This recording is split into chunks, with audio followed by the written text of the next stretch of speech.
Alright. Just fixing some things over here, guys.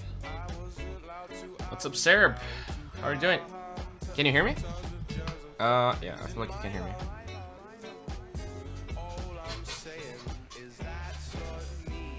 Cannot see shit. Yes, because that's because I'm fixing it.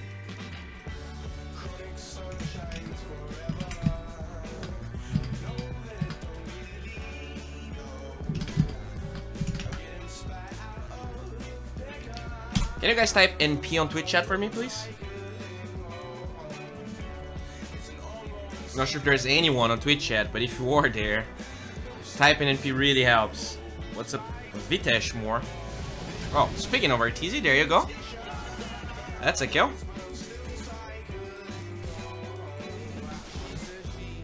Guys, you need to be on Twitch. Being on YouTube and typing NP doesn't really doesn't really do what you want to. Hi boy, nice channel. Thanks for the tips and analysis. No problem, Pablo. Hope you're having a good one. Well, I guess we're casting this one without actually knowing who's playing. So let me take the music out. Alright, so here we are. This is a relatively even game. 3k goal lead. It's substantial, but you know, happens every time. Oh, that's a smoking from the Bane. Give me that Fiend's Grip action, and there you go. A lot of damage being done with the Torrent, with the Boat and the Cleave, and that's gonna be a kill for Echo, our Conqueror. So nicely done here by Little Bane. Oh, hello. That's another. Wow, Kunkka was made, and now he's going for another kill. This looks like a dead Pudge, and this might be a kill onto the Wyvern. Uses the Cleave perfectly with the Torrent as well. What a Kunkka. This guy is scaring the shit out of our teaser right now, but suddenly this is now a 5k goal lead, and it looks like this Morphling is having a pretty easy one. The Necrophos kind of not really sure what he's doing over here, cutting the wave, and RTZ will quickly grab this tower.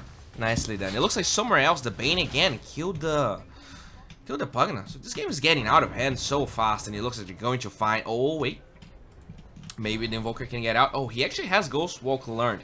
Do they have detection? They have one sentry, and with the X, that's gonna be an easy kill. You're not going away, Invoker. The Hook might be able to. All right, the Pudge actually does it with that build, but he's a level 5 Pudge. 12 minutes in. This is not what you want. And now the X with the Bolt. The Cold Embrace will mitigate a little bit of that damage, but nice. Tornado, EMP.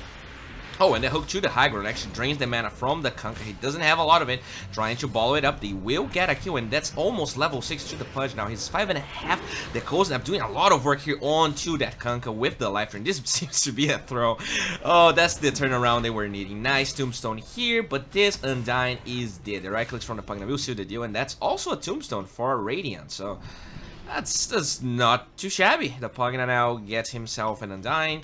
He was struggling, to say the least, and now Pudge has Dismember. So they do have a lot of ultimates that they were lacking before this point. And I'm curious, because this Pugna actually has a new Talisman, but there's a Faceless Void in this game, so who's really the core? Okay, no, he was safe lane, right? This is offlane Pugna, safe lane, Void. Oh, speaking of safe lane Void, he might be in trouble here. There's a Bane looking for him. He is going to time walk away. They do have this ward over here, but it doesn't look like the Bane. Oh, he might be interested. Has Fiend's Grip. Let's see what he's going to do. There's no follow-up, though. I feel like this is, yeah. This is probably fruitless. What's up, 942478896? Did I change the name of the stream? Is it RTZ? Yeah, alright. So Radiant, they're going to smoke, but under the vision. Oh, baby. Oh my god, the Bane actually breaks the smoke. He breaks the smoke because of this Invis rune. Oh, man. He's doing so much, and now he's going to find the Faceless Void. Can they send someone over here? Oh, they're sending the Necrophos. This is going to be a rough one. The Fiend's Grip with this. Ooh. Ooh, the Reaper side is gonna be a lot of damage. They do get the Bane, but it doesn't matter. That's a way more important kill. They're trying to do some Arctic burn damage over here. The Undying, they're feeling super bold. They have an Atos. Nice Tornado. It does clip the Necrophos, and they do commit Winter's Curse, but it's only onto the Undying, so not a lot of damage being done right now. The X with the Torrent. The Cold Embrace will not save you, and they commit a Ghost Shroud, slowing the Pudge. Do they have Torrent? They will have the X first, with the Torrent back, with the Atos holding Invoker in place. A lot of damage with the Cold Snap earned damage, but this Necrophos, he's ruthless. Keeps on going. It looks like they're gonna get 3 kills out of that. They don't lose any heroes, and as that happens, the Morphling is just pushing bottom. No cares. Fuck it, dude. Is Arteezy's alias this game. They're trying to rotate some people around here. Rapagna trying to get closer. Not sure if they have vision because of nighttime, but pretty rough one, I would say. I guess the good side for Radiant is that besides the Morphling, they don't really have a lot of tower push, so they still have this mid-tier 1, even though this game is pretty much a wash, but we're gonna have to wait and see how much it's gonna last. Nice Tornado with the MP. Do they have a Dismember ready? Oh, but there's a Bane over there. That's a lot of damage, but maybe not enough. That's 64, 48 HP onto that Kanka. If the Invoker had 1 extra level, that would be easy. Nice hook here by the Pudge. Gets himself a haste, but that's just a denied, looks like. It doesn't seem like he can get any kills. And now Arteezy just getting a tower for free. Can the Pugna do anything? Doesn't. It's just the tower. Alright, thank you very much for the follow. I mean, Invoker does show up over here, but... What's up, Amar? Hope you guys are doing great. Oh, that was a Chronosphere? Not enough damage. Oh, the defensive hook. Time walk away. He's going to live, but Arteezy, this guy is ruthless. He's going in for the kill, but Faceless might actually get some decent bashes, but there's no way. Oh, actually Times walk again. The Adaptive Strike is going to be on point in that kill, and the Pudge is also dead.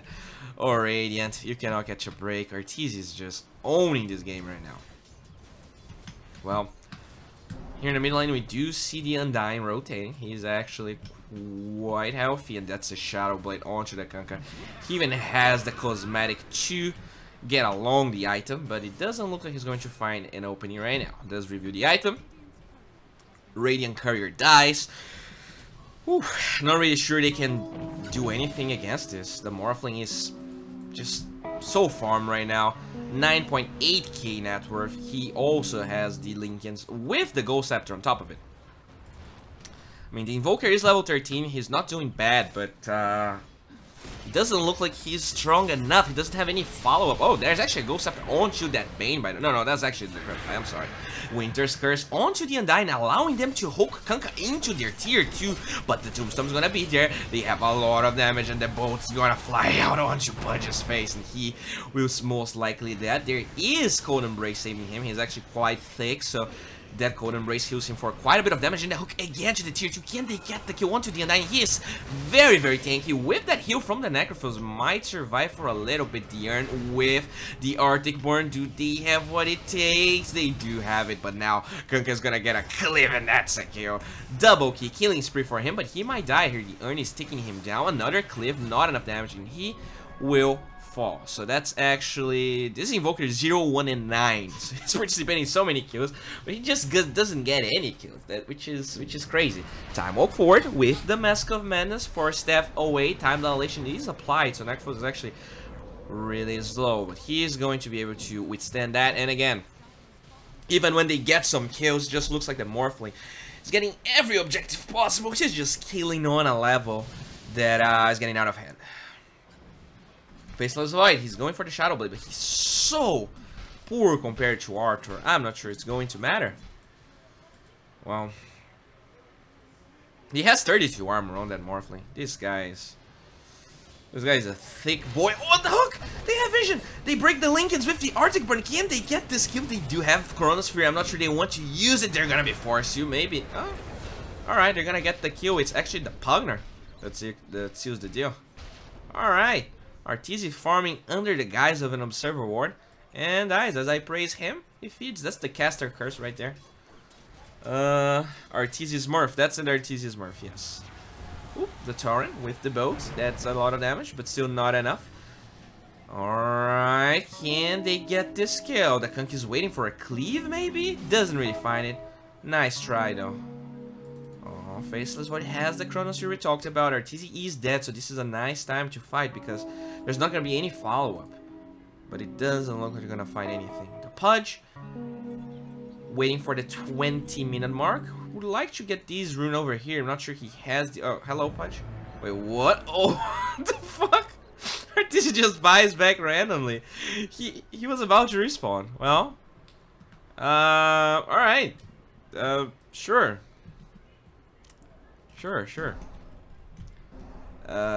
Bane, he's waiting over here. He knows that there is no vision because of the sentry. Sunstrike onto the Roshan pit. So maybe, yeah, they're expecting Dire to be Roshan because RTZ bought back, but that was just pure random luck. Oh, they have a ward here. Nice hook away. Oh no, he uses the Cold Embrace. Pugna is now, he's gonna be on a pickle over here. Look at that damage. This is a dead Pugna with the Reaper side on top of it. That's just way too much damage. And now they're gonna find a Pudge. This is starting to get out of hand. Hello, Pudge. You're going down. And they're trying to go for the Undying, but he has the Ram Hangover buff. That's a lot of damage reduction. They will find one kill, but that's a buyback onto the Pudge. Can they get at least the Tombstone somewhere else? It looks like the Invoker actually died to Ortiz. The Cold Embrace will fly out. That's some decent damage, but this is a thick Necrophos, 1.4k HP, and he has those heals. He's gonna be fine. Commits the Ghost Shroud over here.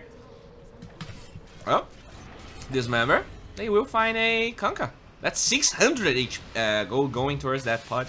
Nightmare holding the Pudge in place. Waveform forward. Can the Faceless Void get out? Yes, he can, but I'm not sure the Pudge will have the same destiny. And now they're chasing Winter Wyvern. 4 seconds for the waveform. Oh, well, that Cone Embrace is his death sentence right there. He cannot get away. That's a kill. Didn't have Winter's Curse for 24 seconds. And as that happens, the Faceless Void will just farm jungle. Doesn't want to show. Knows that Dire, they're very, very aware that he is alive and maybe around this area. He's going to TP to his bottom shrine, which is definitely a good decision. And as that happens, RTZ moves to the mid lane. They're going to start pushing again. Why is this game not on watch tab? Because this is the RTZ Smurf, so he's not going to show there. Oh, Midball with the Defeating Blast. That's a lot of damage, but those heroes, they're so tanky. Can they get a kill? No. The Brain Sap will heal some of Bane. Actually, Undying is in the high ground. I'm not sure that's where I want to be, sir. With the Sunstrike and some right clicks, this is going to be an easy kill. The Life Drain getting, making that very quick. They will get a Tombstone as well. That's decent gold. I mean, this is a very Dire dominant game, so any kills will give them a lot of gold, and those 200 gold from the Tombstone is actually very important for them. The Invoker is still the highest net worth onto the Radiant team, but even the Necrophos has more net worth than him. He's an off-lane Necrophos. Like, that shouldn't happen at all, but this was just, I guess this was just a rough game for Radiant. Pretty tough. Invoker, level 15, has the Aghanim Scepter, so this definitely makes him a little bit stronger. Already has max Wax, a lot of points on Quas, so those Cold Snaps, no talents actually. I expected him to get the Cold Snap cooldown, but just holding on to those talents for now. Morphling, level 17, will get his Ethereal Blade right now, so that's decent timing. 23 minutes, Linken's and Ethereal Blade. In fact, Faceless Void is here and he's not morphing the Sunstrike. Do they have enough damage? Oh no, the Fiend's Grip right on the tip. The Defeating Blast is not enough damage. He's going to be able to morph away. He is disarmed, but now he becomes the Invoker. He has a Tornado. He's not afraid to use it. At least it looks like it. The Tornado, that's a double Tornado action over here. Gets the Necrophos, gets the Invoker at the same time, and look at that Reaper side. Will secure the kill, and the Wyvern is next to fall. This is looking rough. They just march forward right now. This is a level 15 Necrophos. Has that Atos. We're getting pretty close to Aghanim Scepter territory as well. They're gonna have to buy back the Wyvern. He has Winter's Curse. They actually buy back the Invoker as well. And I feel like those buybacks, they were a little bit hasty. Arthur was not even there. So maybe just, you know, starting to feel the pressure. Starting to crumble a little bit. And speaking of crumble, I feel like Roshan will crumble pretty soon because RTZ is gonna find himself this juicy double damage here. They can just go anytime. He takes oh, hello, Wyvern. Cold Embrace. Hook will miss. Oh, he becomes the bug. Now look at the damage. Oh, but it looks like the Wyvern might be okay. At least for now. Tornado holding Bane in place with the Adaptive Strike. They're gonna pop the BKB onto the courier over here. He will live.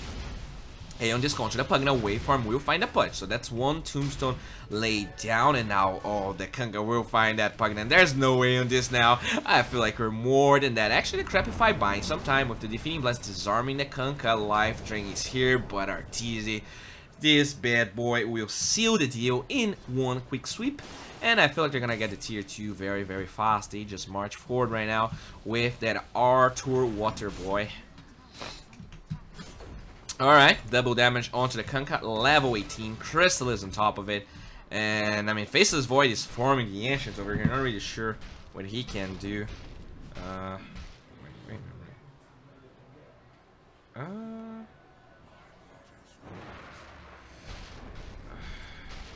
Oh. Just a second, guys.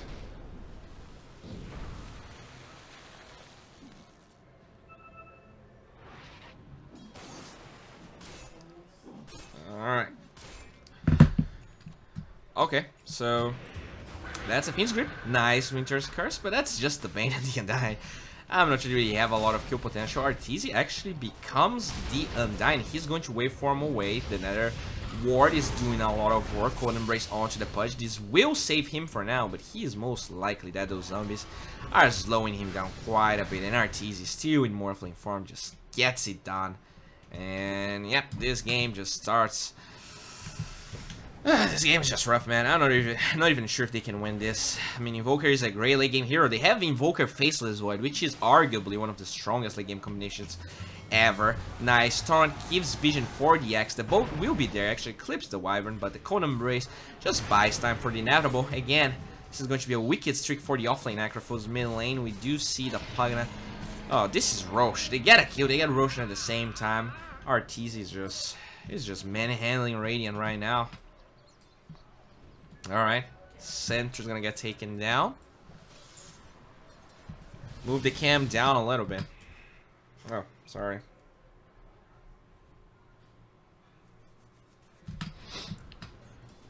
We do see the Kunkka over here. Has a Daedalus down, Jesus. That's... They do have pretty decent high ground defense, right? You have Invoker, Pudge, Pugna, Faceless Wyvern. This is probably one of the strongest late game lineups I've seen in a while. I'm sorry, I mean late game as well, but also high ground defense lineups. It's actually pretty tough for them to high ground siege. They have to get at least 2 kills. Which is not hard for Dire. I mean, they're 19k gold ahead. Speaking of kills, oh baby, nice Shadow Blade. Actually disjoints the Adaptive Strike. Can the Faceless Void get the kill? I'm not sure he can. He actually went health, so he doesn't have that time lock damage. The magic damage is actually pretty good versus a hero with so much armor. But yeah.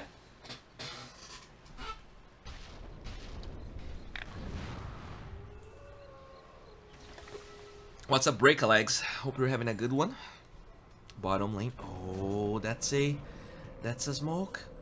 Bane is hiding over here. Has that Aether Lens. Can go for the Fiend's Grip if he wants to. Thank you very much for your follow. Alright. Morphling. Level 21. Already has that ultimate orb. Okay, so it looks like they might be grouping up for a high ground siege, guys. This is gonna be hype. They do have a lot of high ground siege as we talked about, and he actually becomes D9. So he goes in as a little one dying. Nice Tornado EMP, 2 heroes, those 2 cores with the Defeating Blast will see the deal. That's a lot of mana being drained. But Arteezy, he's gonna go back to Morphling form, and he has a lot of mana. Oh, look at that damage. They're just gonna proc. Oh, the waveform forward, dodging the Chronos here, and that's also a Fiend's Grip onto the Faceless, but he is most likely a goner. That's a Reaper side. That's double Tombstone action here. Just zoning Radiant away. The Winter's Curse is okay, but the Necrophos is thick as fuck. And the Crapify does not save the Pugna. Hook does not land onto Necrophos and Dire. They just execute it perfectly. This is going to be an easy tower, it looks like. The EMP Tornado finds Kunkka as well as the Undying. They do drain the mana, but the Bane just dives the Invoker over here. The Atos with, oh my lord, that's hook into the fountain. That's gonna be a dead Necrophos, but that's a very, very cheap price for these melee barracks that Ortiz is right-clicking right now. He can go mid if he wants to. And this is probably the beginning of the end. The all chat laughs here, but that's actually not all chat, right? This is normal. This is a normal line. But this is looking rough for Radiant right now. Yeah, just tier 3 is melting. And I mean, he really liked this Undying form. He used it quite a bit. The Tombstone definitely a plus, and it looks like Radiant. Yeah, they gave up. They know this is impossible. Pine is just farming over here. So, I mean, that was hype. Let's get some music going. Let's vote for the next game.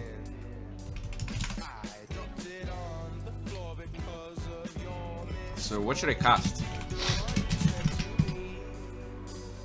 Alright, so we have Envy Lifestealer, EE Lifestealer. That's hype.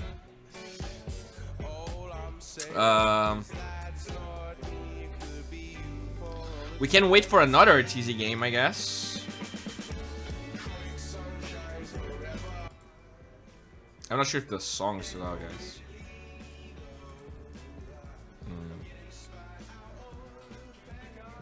Have Resolution Rana. And we have Matuma Manvino.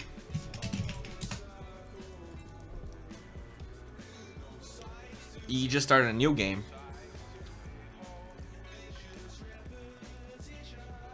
Here it says that Envy's playing Lifestealer. Not sure if it's well, anyways. Vote away, guys. He destroying his items? What? No one Wraith King? Where? Is no one streaming, by the way?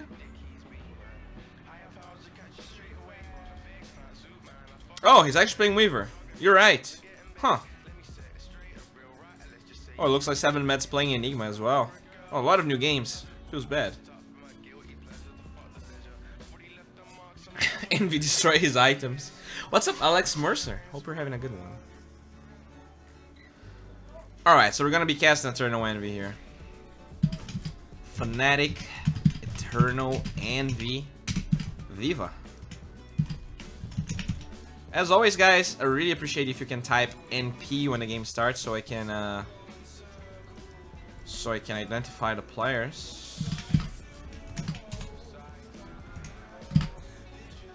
Bowie, what am I listening to? This is Cosmopike. This is a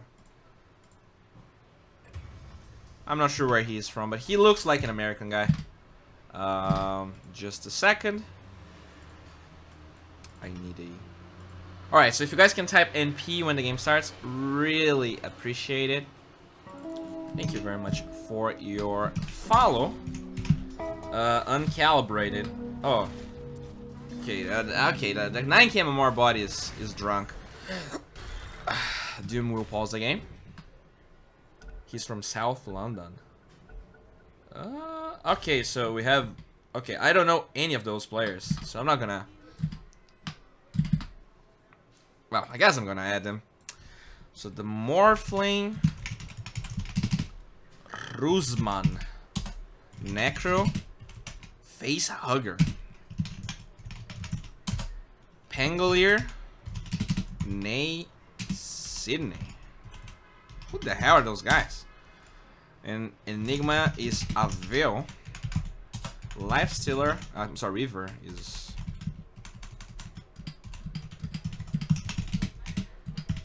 Alright. Alright. Rusman is Indonesian pro player. Thank you.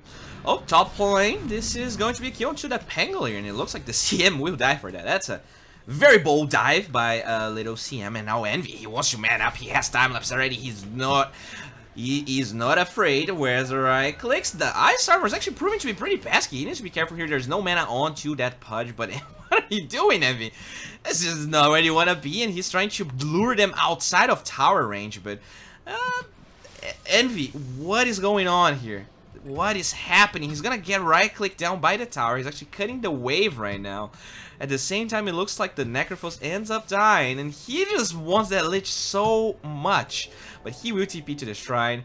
His journey is over. The Pudge had no mana. Actually has mana now, but probably just just gave up onto that chase. They're gonna pop a shrine over here, and they're gonna be back fighting. Bottom lane, the Enigma is now level 4, farming some potatoes and tomatoes, but actually a little bit afraid of their damage over here, so he's going to get out. Oh, hello Envy with the bugs. That's actually a lot of damage. Can the Pangolier roll away? It does look like he can.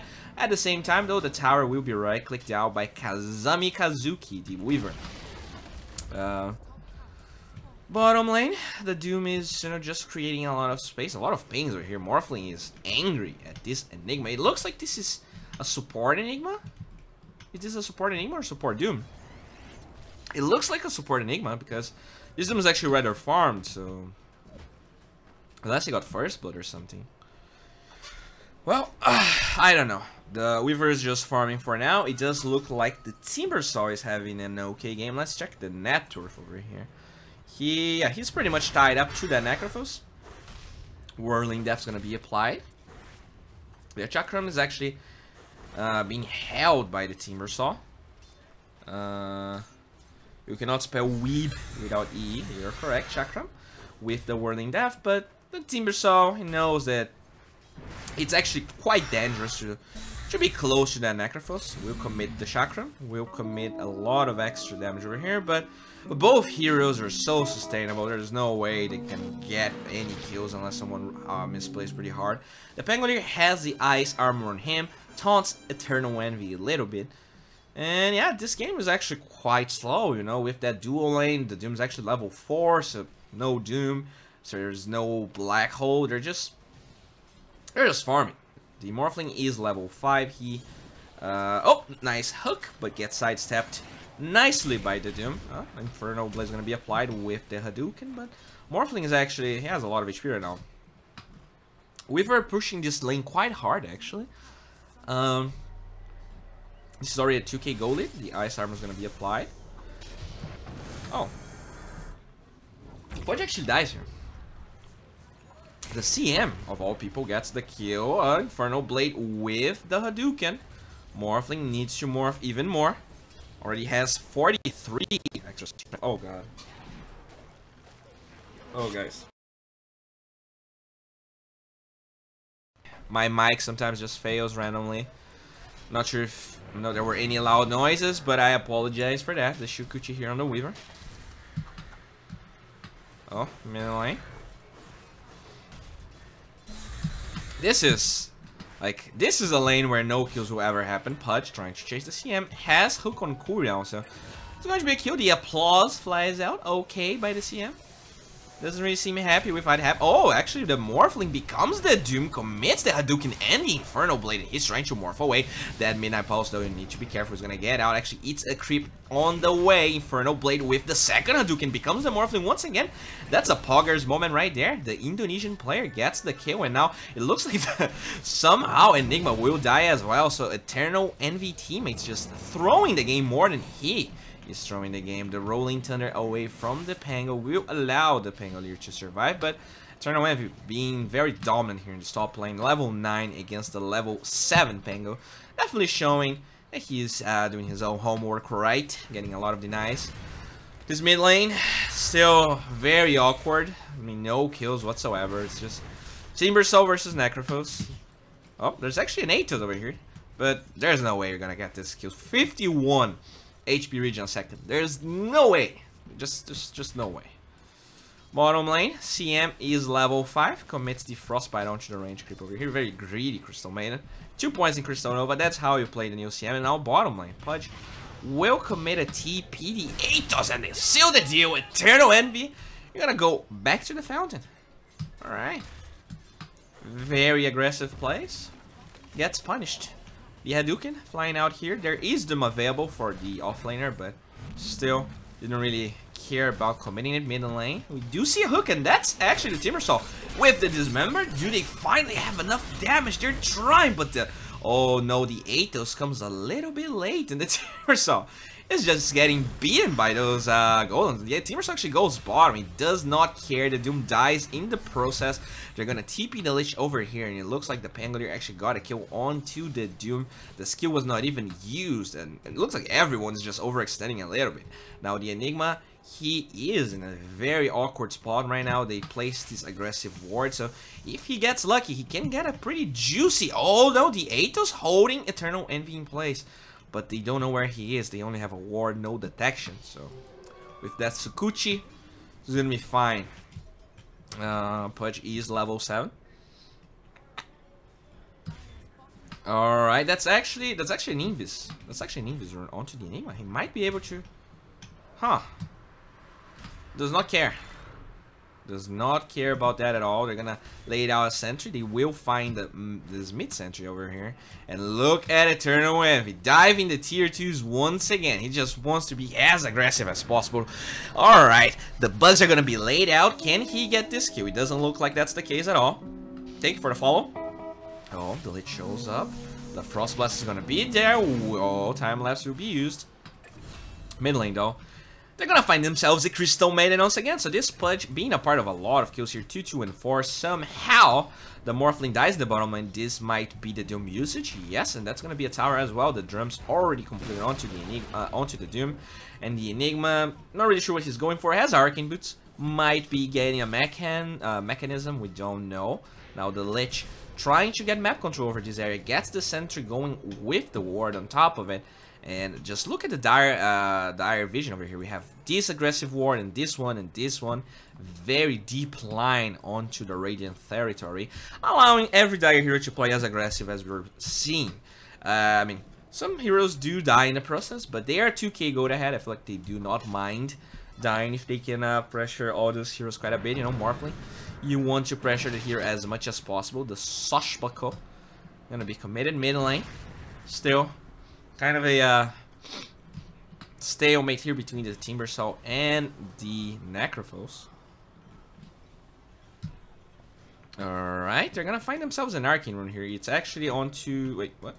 Did they deny the rune? There was an Arcane rune over here. Someone denied it. I feel like it was the Necrophos. Alright, the Timber chain forward with the Crystal Nova, with the Frostbite. Oh, dude, they have enough damage. No, the hook will cancel the freezing field, and that's gonna be another dead CM. That's a Reaper Sight. It doesn't kill. Oh, actually, CM died to a neutral creep. But at the same time, they do get a kill with the Reaper Sight. It was not a Reaper Sight kill, but it was used in the process. And this is a very happy Necrophos over here. Level 13, 15 minutes in. That's quite high. And he is going for the Radiance. He gets the Atos first, but he really wants to get some Radiance damage going. The Enigma will find the Morphling. Oh, that Morphling actually becomes the Enigma. And they're marching forward. The Midnight Pulse is there, but doesn't do a lot of damage because that Morphling doesn't have any HP, actually. Infernal Blade is going to be applied with the Leech Blast. Can he survive over here? He's actually morphing quite a bit, but it doesn't look like it's enough. He's gonna get right click down. He's gonna be munched down by the bug from Eternal Envy, and that mana burn. It's actually mana break. We'll see the deal. So that's 2 kills, 1 core, 1 support, and it looks like Eternal Envy wants even more of it. He is marching towards the mid lane. There is a Pudge. But he might be fine. He's actually on the other side of the map. Weaver actually gets some wards going. So Eternal Envy playing very aggressive over here. He finds the CM again. This Pudge is just hungry for some Crystal Maiden booty. They will get the Pudge though. He will pay. Oh god, he gets a deny. That's one lucky fat man. And they might be able to get tower. Enigma is here. It looks like the Doom is bottom. I'm not sure they can get tower. No. Yeah, they're gonna disengage. The Pangolier is actually getting himself a tower. So Radiant, they pretty much even out the game. This is a negligible lead at 16 minutes. 13 and 9. The Swashbuckle 4. The standard trademark of a Pangolier. Just clearing waves like it's butter. Weaver goes back top, wants to defend this, but bottom lane, it looks like the Enigma is actually quite far forward over here. They're baiting the Rolling Thunder, but it doesn't look like the Pangolier will find what he's looking for. Pudge, level 8, has Trankus, has a Windlace on top of it. Just looking for a hero that he can hook. Doesn't look like he's gonna find anything though. Oh, hello. Necrophos just farming it up. Very close to Relic. What's up, Timot?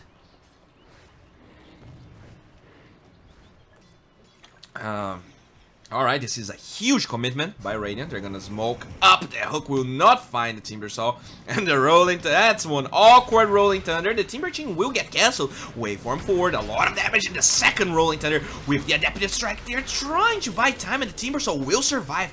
And look at that. The Freezing Field just did so much damage. Infernal Blade on top of it with the Chakram. Do they get a Black Hole? Yes, they do. The Timber Saw is alive for all of it. This is gonna be a triple kill. It's just a double kill for the Enigma, but a triple overall. Morphling Pudge and the Pangolier dead, but that buys time for the Relic of that Necrophos at least. Still, looking quite rough for the Radiant. They're gonna be pushing this mid tower right now, and there's really no one to stop them. It doesn't look like the Necrophos has any interest in fighting right now. He's so close to the Radiant, and this will be a hefty cost for Radiant. Speaking of Enigma, he's actually going for that mech we talked about, and I'm pretty sure he's gonna get Greaves at this point. Saving gold. Crystal Maiden. Going for drums, it looks like, has the Sage's mask. As well as the Bracer. Congrats on Brazil winning, thank you. Bowie, don't tease the Pudge, it's not his fault. It's not his fault, he's fat. I'm sorry guys, I didn't wanna to fat shame Pudge. So Lich, he is poor. We do know that. He's gonna get a ward over here. Get some sentries. And doesn't really find anything. Has a lot of sentries over here trying to get control of that area. Morphling is level 10. He's actually going for a very interesting build here. He gets the Dragon Lance and Morbid Mask second Wraith Band on top of it. Not really sure if he gonna be... I mean, no Lincolns versus the Doom? That's quite questionable, but it looks like he wants to be a tanky fighting Morphling instead of just, you know, trying to farm the Lincoln Sphere. For now, he's 4-3-2, which is okay. But, oh. Alright, he actually got the right click somehow. The Timbersaw pushing quite aggressively over here. The Pangolier will rotate to defend. He wants that Blink Dagger. Still needs 1600 gold. By the way, can you 4-step yourself as a Pangolier? Can you 4-step the Rolling Thunder? I never saw anyone going 4-step on a Pangolier. Huh. Well. Who knows? Pudge has an urn, wants to get the Mega Urn, wants to get a Tome, wants to get a Blink Dagger. He has a lot of dreams, but not a lot of gold. So he's struggling, but hopefully one day he's gonna be able to get it. Oh my god. Alright. Top lane, Pangolier. Oh, that's the 20 oh, Eternal Envy, this is greedy as fuck. I'm not sure. Oh, that was so greedy. And now the hook, Crystal Maiden, you're gonna get dismembered. You're a goner. That's 362 gold for the Necrophos and 220 gold for the Pangolier. The Radiance is done, actually, and it looks like this is going to maybe be a tier 2 top. I'm not sure. Mid lane, we do see the Timbersaw over here, and the Blink Dagger was actually completed for the Pangolier, so that's quite nice. Haste Root in the bottom lane. Alright. So the Necrophos, he's feeling self-conscious, but oh, hello! That's a Timber Chain with the Whirling Death. Does take some intelligence out of Necrophos, but yeah, they're fine. Top lane. The taunt away. Crystal Maiden goes to protect his tower. The Crystal Nova is gonna be there. Alright. Whirling Death away. That's a level 17 Necrophos. That's actually quite high. I heard it dismember somewhere. But it's just the Pudge farming some Wild Wing Reapers. Level 11. Still farming. Alright.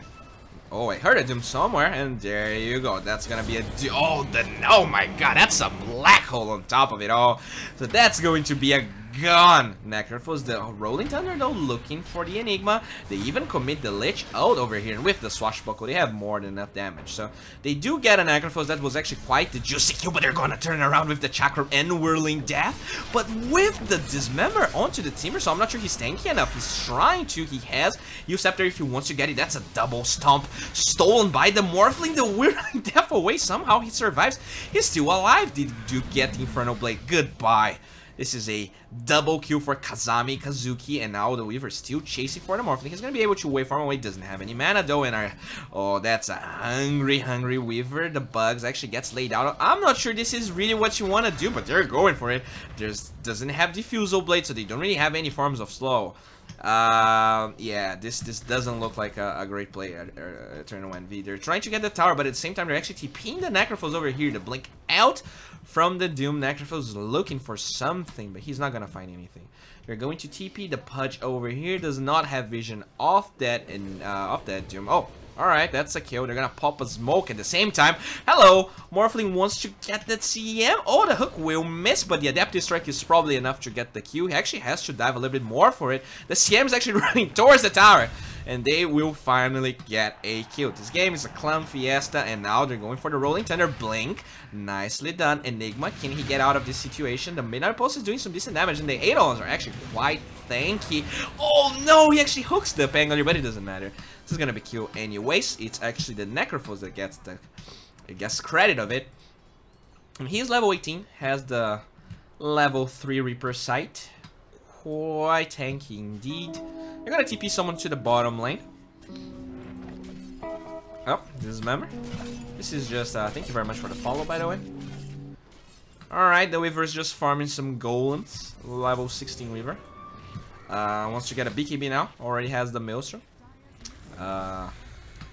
Alright, so this is a 1k goal lead. The game is pretty much even. Any team can take this. The Morphling is going back to Lincolns after the Dragonlance and the Morbid Mask, which is quite interesting. I do like the Morbid Mask. I feel like if you're not going straight up Lincolns, you do need it, or else you're too squishy. You don't have any form of HP regen.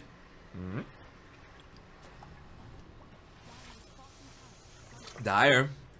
They're looking, and they will find themselves a Lich. That's not a great. Oh wait, what? Huh? What? They don't go for the Lich? Alright, I guess that's not what they were looking for. They're gonna get a D-Ward over here. Nicely done by Envy. And this is a wasted rotation by Dire. Timbersaw, he doesn't have a Blowstone. He actually has Scepter going for a Side of Vice straight away. Doom has Hood, Blink, and the Phase Boots. Enigma going for Grooves, but he gets Blink Dagger first. And on the Radiant side, Pangolier, Blink, Vanguard, Hood, so quite the tanky Pango.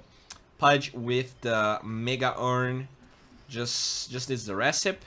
Lich doesn't really have much to his name. Necrophos, pretty close to an A on disc, and the Morphling, very close to the Lincoln we talked about. In fact, they're going to find a CM. Oh, that's a Shield Crash forward, and that's a dead CM. Enigma will disengage, does not want to fight the Radiant team right now. Can they rush out of it? Yes, they can. The question is whether Dire can contest this or not. Can they smoke? They don't really. They have one smoke onto the Enigma. Do they know the Radiant is Roshan though? This is a 50% HP Roshan. They really need to go for this right now. It doesn't look like they care though. Oh, okay, they're gonna find a Lich, so he's buying time for his team. But the bugs will get vision, and now Lich will buy back. The hook will not land. Doom's gonna be applied, but there's an E on disc as we talked about. Dismember onto Doom. The Rolling Thunder doing so much over here in Black Hole. This is going to be a dead Necrophos, but this is an Aegis. The Rolling Thunder Swashbuckle away. Can they get the Pango? Yes, they can. And it looks like the Lich will die back as the fight happens. The Adaptive Strike away. CM actually disconnects in the midst of it all, and Necrophos, he is going to find his Crystal Maiden. He doesn't even commit the Reaper Sight because he wants to save it for another target. And now this is Eternal Envy Weaver, but this is a tanky Necrophos, has 46 HP. I'm not sure about this Envy. I feel like you're going to fall. They're trying to go for this kill, but there you go, the Ghost Shroud buying time. They do have the Reaper Sight, but he's saving time, and he will get it. That's a triple kill for the Necrophos, but finally Eternal Envy does get the kill. Has half of the BKB done, and the pause finally flies out. So let's get some music going over here, guys. How are you doing? I'm doing great. Thanks for asking. You really suck at casting. That's why I'm trying and getting better, Sushi. But thank you very much for reminding me that I need to keep improving. Thanks, Sushi and Ketan Patel. Really appreciate your comments. Do we have a game? Oh, we do have a game. All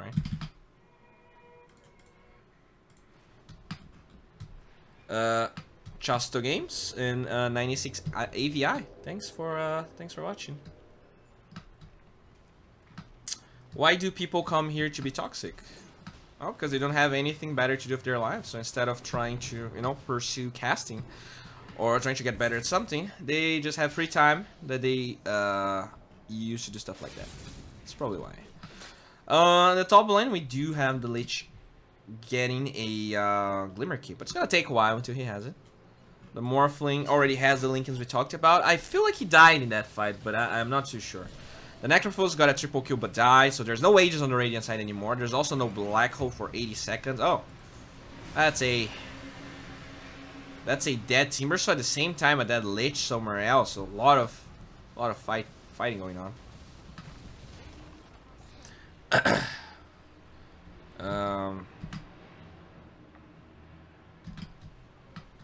Bottom lane, Swashbuckle, and Taunt away.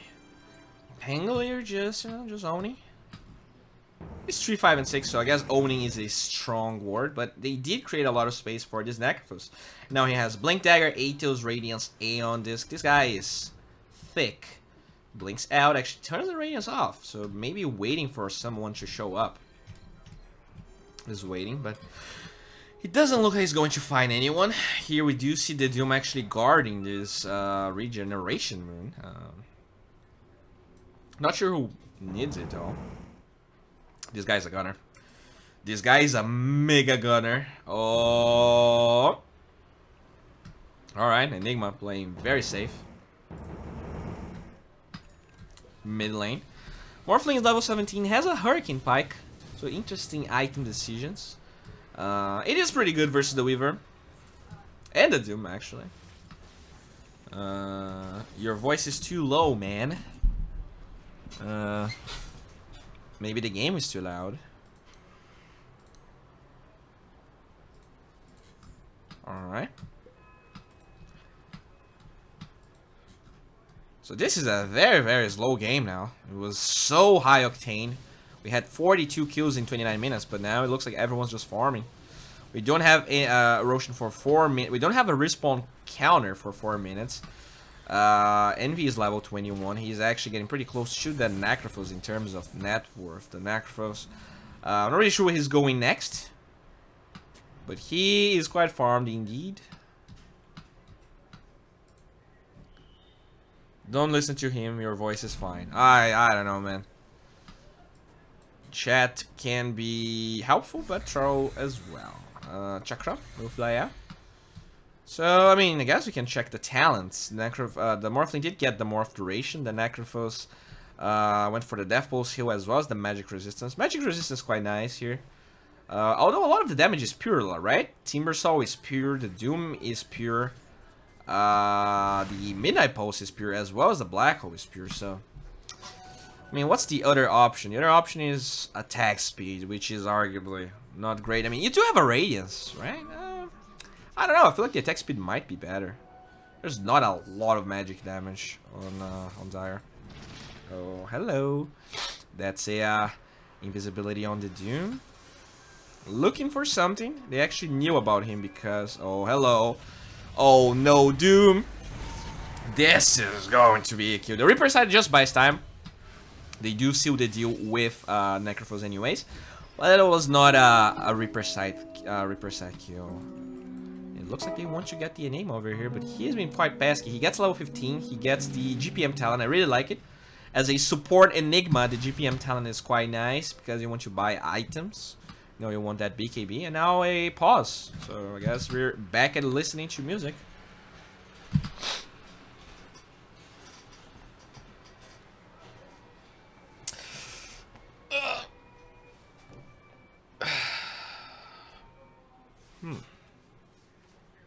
Sometimes troll people, but only people who deserve to be trolled because they're toxic. Do I deserve to get trolled? What do you think of Dire late game?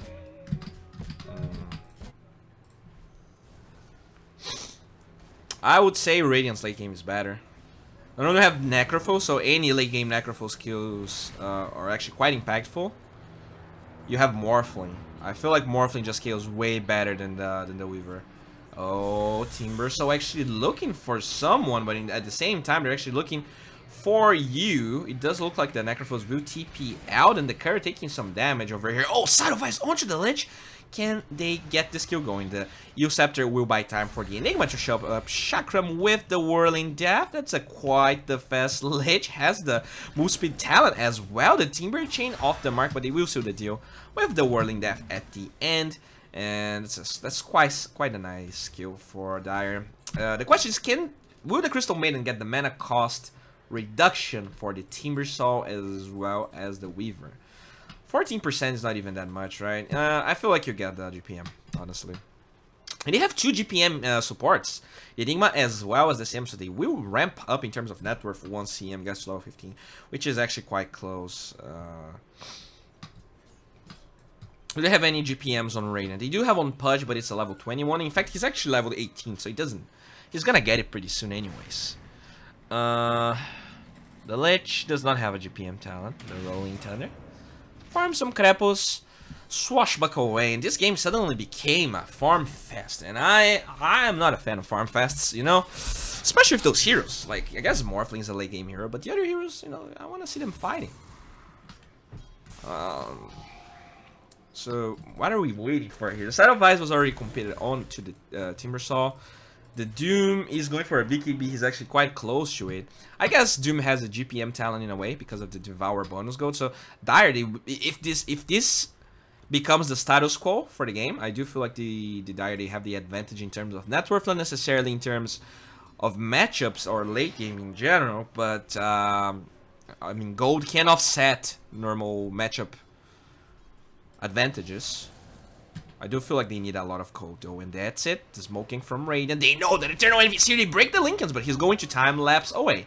So for now, Lich actually might be in huge trouble. Eternal Envy knows that he is here, and he is looking for it. The Malefice is going to be applied. It looks like most of the heroes already got out, so the Lich will be the collateral. No, that's a hook from the Pudge. That's actually the Morphling that becomes the Pudge to save his friend. And now Dire, they are diving here. They're diving deep for this. They might pay the price. The hook from the Pudge again. Oh, we'll miss. So that's an unstoppable streak. And now the Side of Ice, but the Morphling, he's actually morphing at the same time. The hook.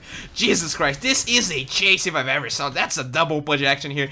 Can they get the hooks? Oh, that's beautiful. That's beautiful. So yeah, they will just lose the Lich. That was actually quite the long chase, and Pangolier is making use of it to cut the wave here in the top lane, and he will actually Rolling Thunder, huh? All right, just wants to TP back. So no objective is taken by the Dire, and as it happens, tier 2 bottom. Oh, hello. That's that Necrophos, huh? Curious as to why he was here, but the point stands. You know, they're taking damage in their tier 2 top and tier 2 bottom, and Dire now finally they do get a kill, but at the same time, Dire they're taking some structural damage that might bite them in the ass later. Enigma has the BKB we talked about, going straight up Refresher, huh? Eternal Envy farming over here, level 24. Once you get that nullifier, there you go.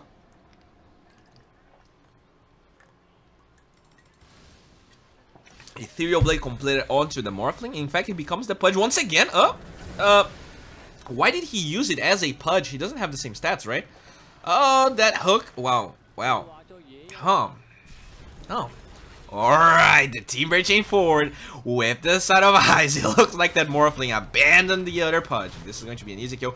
BKB is going to be popped by the Enigma. I'm not really sure about that. And now they're chasing the ward. Gets laid out by the Lich. Oh, Lich, you're in huge trouble, my friend. You're a gunner. Infernal Blade with the right clicks from the Weaver. So this is actually a triple by the Dire. And now they're marching forward. The Morphling is alive. They still have the Pangolier here trying to push the waves, but now Eternal Envy shows up and he needs to get out. Necrophos is going to respawn in 8 seconds, so he might be able to aid his teammates right now. There's no BKB onto the Enigma, so Dire, they're not even right-clicking the tower per se. Let's see if they can get the deny over here. The Swashbuckle blink away. They will not get the deny. In fact, it's actually Enigma that gets the right-click.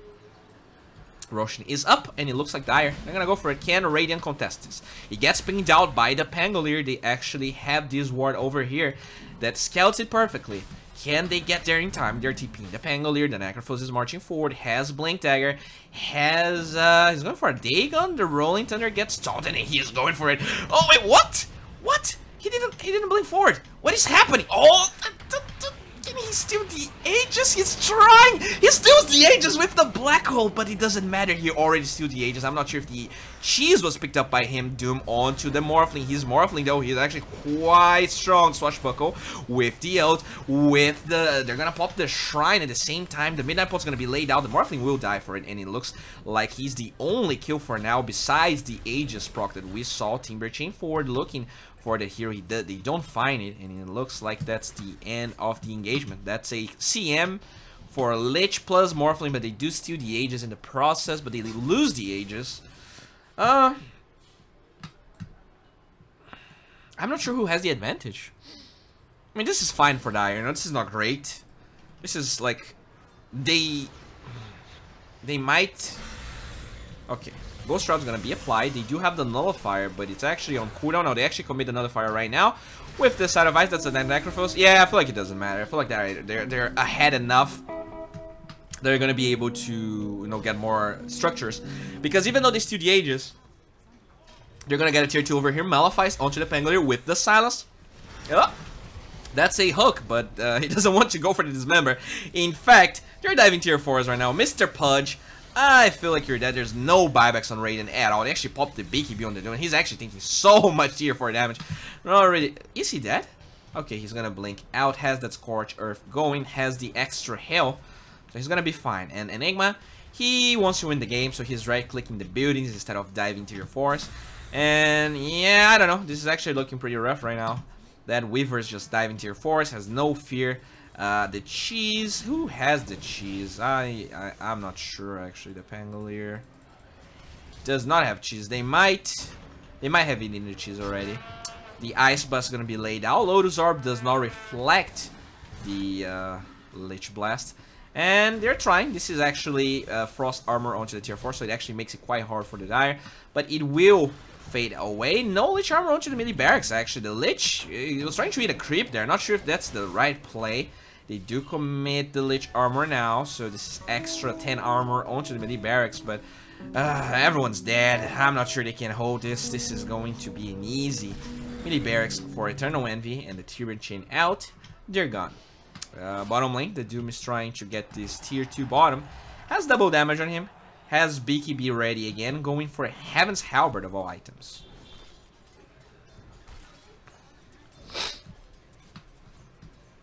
Alright.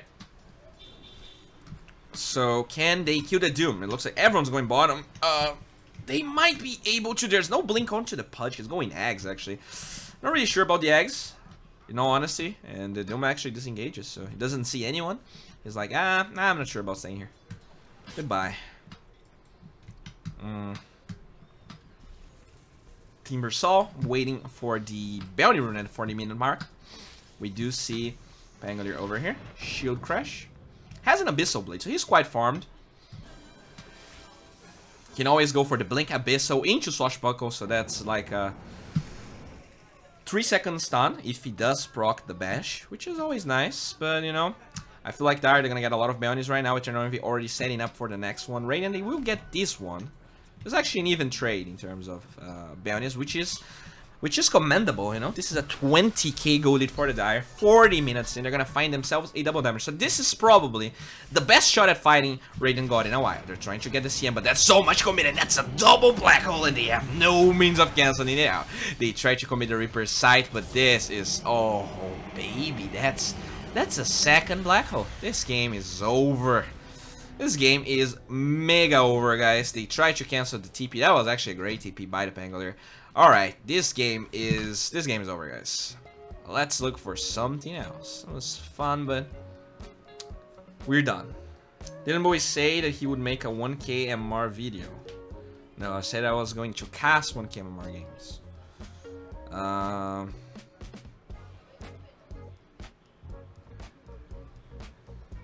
Alright, so now this is actually pretty poggers, guys. I have a lot of good options here. Oh, I didn't change the name of the stream. So it's Sonico Io plus Bone 7X. We have Arteezy Nagasari. I guess that's it. Urukazi International. No, we'll be at the International. So I can't.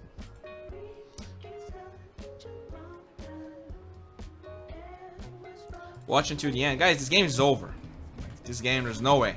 You have a refresher on the Enigma. The support Enigma has a refresher. This game. There's no way Raiden can win this. 29k goalie. This is impossible. Oh.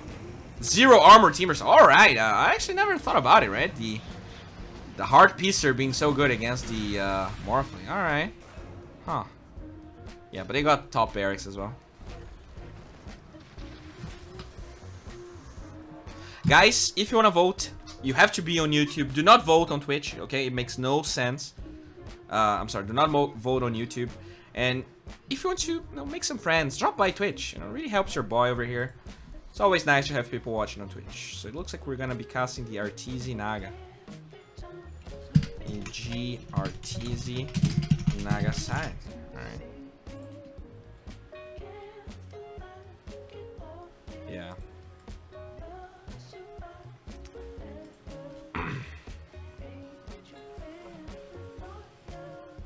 Nagasarin. Where the hell is Artur?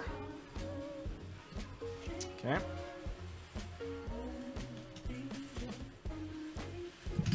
He's playing versus Illidan.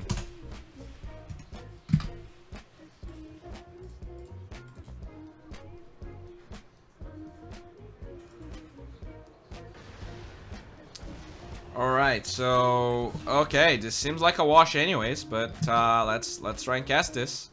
Can you guys type NP, please? So I can change the name of the players. Oh. Okay, that's a Brood. Terrorize. We'll save the Lina. Curse Crown's gonna be applied. Okay, Illidan shows up. I'm not sure. I'm pretty sure you don't want to be here. The Bellum does deal 0 damage because of the spiders. Guys, this is not gonna work out. The Dark Willow TPU's out. Oh my god, what is happening? The Assassinate will find the Broodmother. Scepter, do they have an LSA with the Dragon Slave? With the right clicks, the spiders are not doing any damage actually. Alright, they finally got the Brood. That's nice. 50 seconds in the backlines. It looks like the Curse Crown is going to be applied onto the Undyne. But this guy has a Vanguard as well as a Pipe Time Walk Forward. They're trying to get the Tombstone and they will now jump the Undyne. They do get the Shrapnel with the Bedlam on top of it. Okay, Dire, they're just throwing. Arteezy, he has a Meme Hammer. Alright. NP, so... Can anyone type NP, please? So I can check the players. Thank you very much for the follow. Naga is Arthur? Yes. Naga is Arthur. He's playing support Naga, it looks like. I expected to see a... Or maybe offlane Naga. No, but the Undyne is so farmed. This actually looks like support Naga. So he's... Alright, let me just change the text here, guys. So... Naga, Arteezy... Faceless Void is Illidan, and I mean, there was, I guess, Blue is the Undyne. Well, actually, Blue is not a hero, but anyways, double kill for the Broodmother. It looks like they get a CM in return, but that's a cheap price to pay. BKB popped onto the Broodmother. Oh, they get the song with the Meme Hammer drop. Arteezy, you little bastard. The Uceptor buys time, but that's gonna be a dead Lina. The Terrorize buys more time, but at the same time, I'm not sure it matters at all. They're gonna have to buy back the Dark Willow as well as the Lina, and those are TZ Illusions just chipping at the tier 3 in the bottom lane. They break the Tombstone over here. Now Venemaster has Glimmer Cape going, trying to buy more time. The missile will actually hit his face, and that's a lot of damage to DK, stealing more strength with the Meme Hammer. This is starting to get out of hand. They do get an LSA going. Undyne is rather tanky though, 2k HP with Vanguard Pipe. Oh, baby Jesus. The Uceptor holding Undyne in place, but the silence actually onto the Lina does not stop the LSA, but he's just buying so much time. They finally get the Undyne. Now Venemaster super low.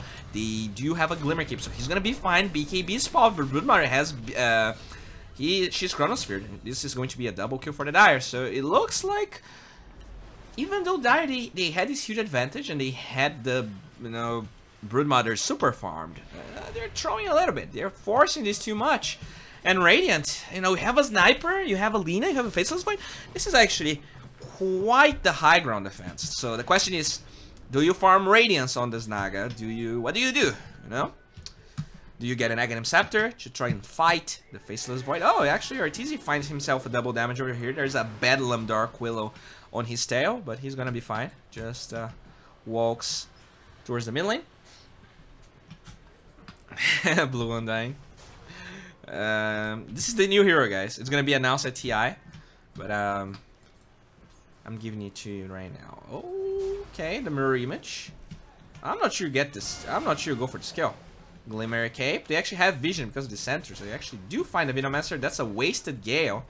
Can they go for? Oh wait, what?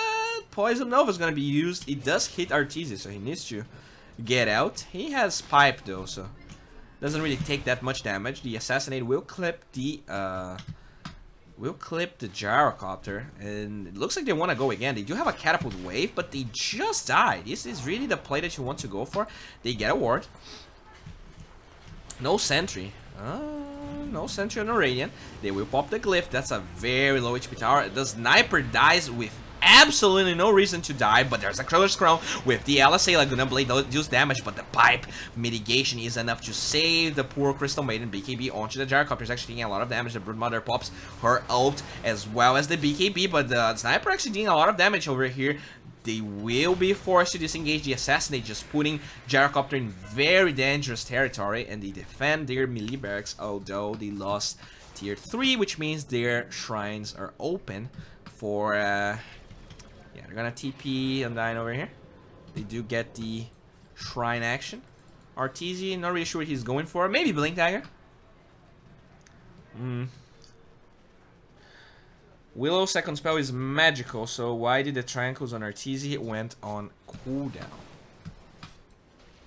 You mean the second ult? You mean Bedlam? No, it's a right click anyways. The bonus, the Shadow Realm is magic damage, but you're still right clicking. It's not because it's a magical damage. It's a magical bonus on top of your normal right click damage. Alright, the Curse Crown. Speaking of the Dark Willow, there's no Shadow Realm this time. They're trying to chase. She's rather fast. They do get a kill onto the Sniper. That's actually a dieback. The Dark Willow battling against those pesky spiders. I know, Faceless Void, you're dead. That's actually a dead Dark Willow as well. Can he time walk away? No, he can't. Illidan, you're out of your depth. And now, that Glimmer Cape that you've been using so much, you know, Master, it doesn't matter. There is dust onto that Crystal Maiden. Thank you very much for your subscription, deadline 546. And this is probably GG. Arteezy doing a good job as a support. He's actually ahead of the Sniper right now. Well, Meme Hammer is gonna get dropped. This is the first melee barracks. They're going bottom right now. Mirror image, tanking the tower. This is probably GG, right? I mean, they do have Faceless Void in 10, but there's no chrono in 78 seconds. I'm not sure. I feel like this is GG. Let's see if they can pull it off. You know, they do have great high ground defense, so as long as they don't get Megas, Radiant might be able to win this. But for now, it looks quite grim. Faceless Void doesn't really have many items, only a Maelstrom. Interesting decision. The Brambles are going to be laid out. Crimson Guard, LSA, Song of the Siren, RTZ sings for his people, and that's the Meme Hammer drop. It's actually only gets the Venomancer. Laguna Blade onto the CM, so Lina will get that kill. Glimmer Cape does not buy enough time for the Venomancer, and the Missile will get dodged by the Usurper. Can they get any kills? The Assassinate does not clip Arteezy, but he's actually quite low because of the Poison Over. Right clicks onto the Undying. Can they get this kill? The Soul Rip with the Bedlam is enough to get the kill, but there's actually a Tombstone in the ground now, and now this Dark Willow very hungry for a Gyrocopter. Actually, Usurper's the Brood Mama, so she doesn't follow up. Another Missile, and this is going to be the end of it. So they do defend top. They get, you know, 2 kills, but it's an off-lane Undying and a CM. Not enough to really mitigate losing 2 lanes of barracks. And is Illidan flaming? Roshan being taken down. The Meme Hammer drop with the Orchid with a double damage Brood Mama. So that's a lot of damage. Has the attack speed talent level 20. Let's look at it go. They're sending the Gyrocopter as well. Has BKB going for a Manta. Don't see that every day, but pretty good versus the Dark Willow. Pretty good versus the Sniper as well. Looks like a Bedlam was committed over here. Okay, that's support 5 on support 5 action, but the call down happens, so that's not fair. Chronosphere onto the CM. This will be a support kill, but that Broodmother is super tanky and Sniper. I'm not sure you can really help your Faceless Void because this is a gunner. Nice mirror image dodges some projectiles over here, and they're trying to send a Gyrocopter. Lina getting chased. The Venomancer has a Glimmer Cape we've been talking so much about. Do they have... They have a Dust onto the Undying, but it's actually on cooldown. The Missile will find the Venomancer. It's actually lagging over here. And now they're going for the Sniper. Can he get a kill with the Gyrocopter? He can't. You're just too weak right now. The Soul Rip will regen the Undying. And somewhere else, it looks like Sasuke-kun, the Brood Mobiner, gets the Venomancer. This is going to be a Meme Hammer drop. And this might be over, guys. Radiant, they tried their best, but they're just too weak. He flamed me last game for not supporting him good enough versus CM Undying. Alright, so the Undying has some beef here against Illidan. The Bedlam's gonna be applied. A lot of damage onto the Crystal Maiden, but again, that pipe mitigation just making the CM slightly too tanky. Actually got the health talent as well, so she is actually quite thick. The Snare holding Archer in place. The Meme Hammer drop. Can he mirror image? Yes, he can, because he's Arteezy. He mirror images the Curse Crown. Venomous Gale forward with the battle. But this is over, right? Alright, this game is over, guys. Let's get some music again. Just spammed Tinker yesterday like a madman. There's ISS Broodmother game. Let's check it out. What do we have here? So guys, here are the options.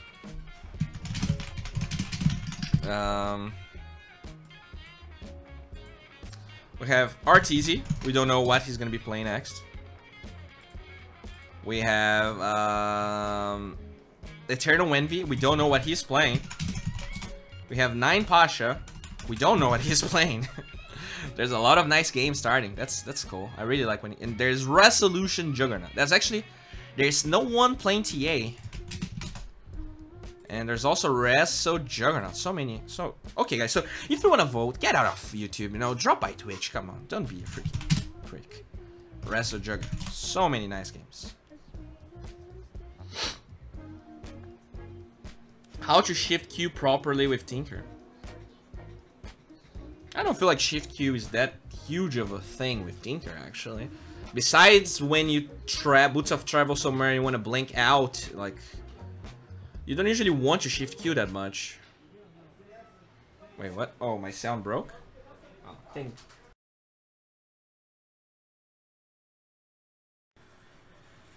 Wait, oh, maybe not. Hello?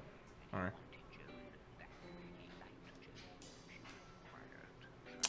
Alright. So guys, if you want to vote, get out of YouTube, drop by Twitch. Looks like Arthur and Envy are quite close here in terms of chat preference. Please, at least Bowie doesn't have to be funny for us to laugh. Cannot change quality on Twitch. I'm pretty sure you can, right? A lot of people were saying that you can now.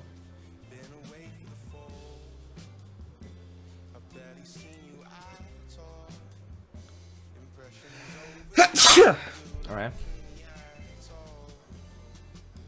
Alright, so we're waiting Artesia.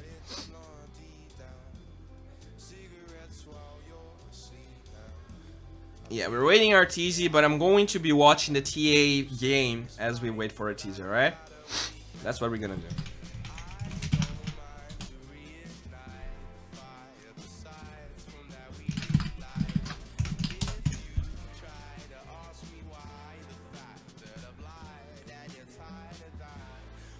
Oh man, it feels bad, you know. I'm streaming every day for like months already. I'm not a Twitch partner just because I don't get like 100 views every time. It's actually pretty tough for a Twitch streamer. Or maybe I'm just a shitty caster, I don't know.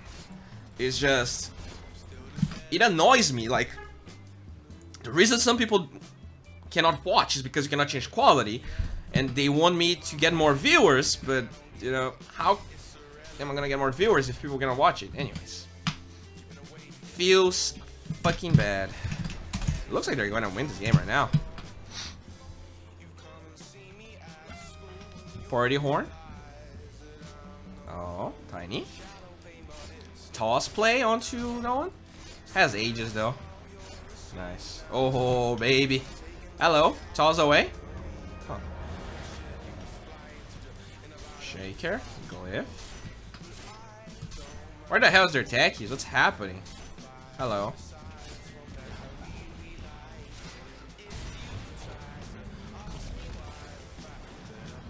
Boy, 140 of your audience is on YouTube. Yeah, but YouTube audience... I already explained that. I'm not gonna say it again. Oh, nice Sonic Wave. Not enough to get Shaker, though. Oh, what? Doesn't... Okay, they do get that kill. Tiny. Looking for some Bambi. Goodbye, Seeker. Use Scepter onto the TA. Goodbye. Techies. 2 right clicks, 1 right click. Stun onto the CM. This game is mega over. Nice armlet toggle onto the dagger. Let's see if he's gonna die. Oh, up. Oh, up. Nice. Blink out.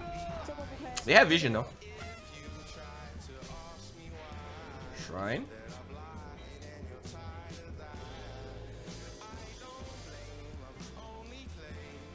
Macho Dunga Man. What's up? How are you doing? Oh, the blink away.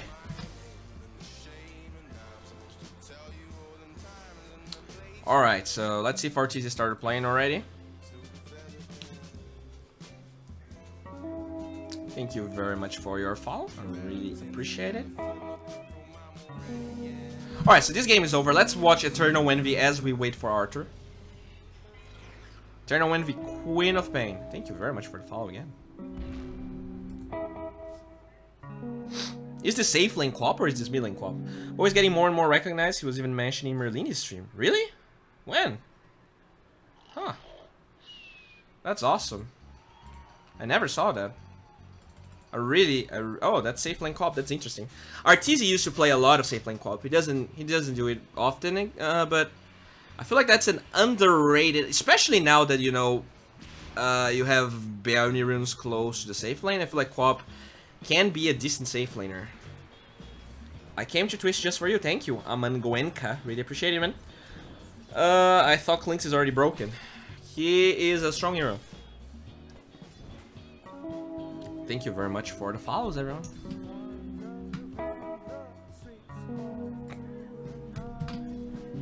Alright.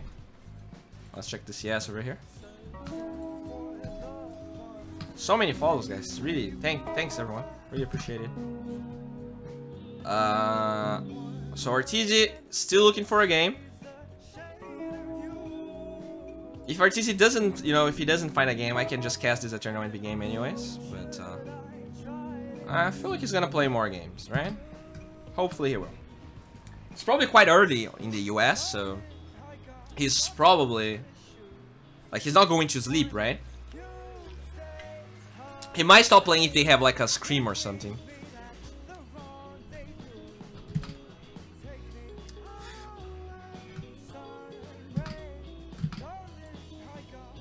I think Bowie needs to have some connection to some Dota person. You mean like a love connection?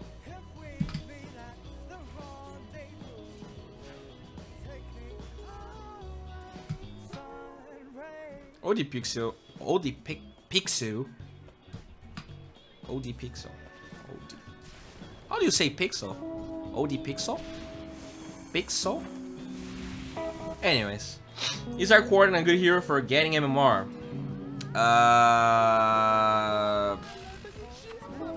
And if you don't know how to... Guys, if you don't know how to play a hero,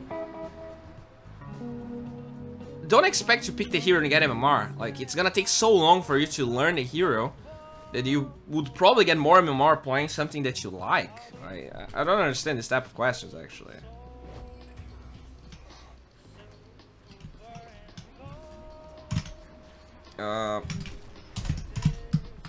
Arteezy is not finding a game. So where's the Naga? Another clickbait. The game just ended, you fucking moron. I'm sorry. Dude, I hate YouTube comments. People are so rude on YouTube. And I do feel like sometimes I just need to be rude back. I'm sorry, alright? I'm not some bastion of, wait, what is this blink? What the fuck? I'm sorry, guys. You know, I'm usually quite a laid-back person, but there's stuff that just infuriates me. You know, I struggle so much. Like, I actually never clickbait on my videos. And because of that, instead of having, like, 100,000 views, like Dota Dagon or those other, like, videos, I have, like, 20k views every video, just because I never clickbait. And it really grinds my gears if someone says that I'm clickbaiting, because I actively never do it. That really pisses me off. Really, really, really pisses me off. You can always ignore the fuck out of them, you know? No. Clickbait. If you actually accuse me of clickbait, you're gonna hear back. You're gonna hear back because that really, you know, that really hurts. We can see your efforts, man. Thanks. How legit is safe lane carry Quap? Assuming the guy doesn't play like an idiot. You mean the Quap or the off lane? I mean, it's okay. It's usually good versus heroes like Axe, versus heroes like Doom. So in this case, he decided to play versus Doom. He just cannot close the gap on you. You have a lot of burst. You have an escape. So yeah, usually good versus melee offlaners. I guess Pangolier to some extent. I feel like Quap's kind of squishy, so the Pangolier might be okay versus Quap. But yeah, see how he's just kiting the Doom around. Hadouken's gonna be thrown, and it doesn't look like Arteezy is playing, guys. So I guess we're gonna be casting Eternal Envy. I am sorry. I'm gonna wait for 1 extra minute over here. It's always refreshing to play on Herald sometimes. Just arrived for the stream. What average MMR is this? This is a 6.8k average MMR game on the SCA region. Baron is going to be found by Eternal Envy. Alright, we're going to be casting this game. Let me just... Can you guys type NP here? This is Fnatic Eternal Envy. Whoop. 6.8k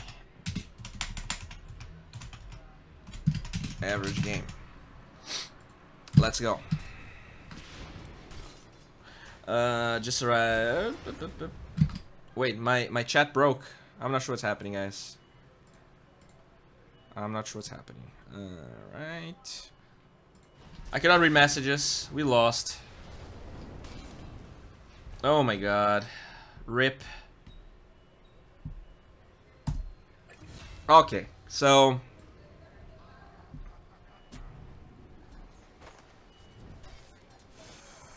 RIP.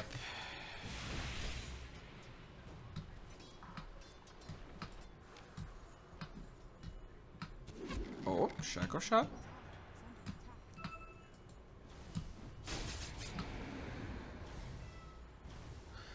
I don't see a Naga. Thanks, ready for some D.Bowie Flaming Eternal Envy.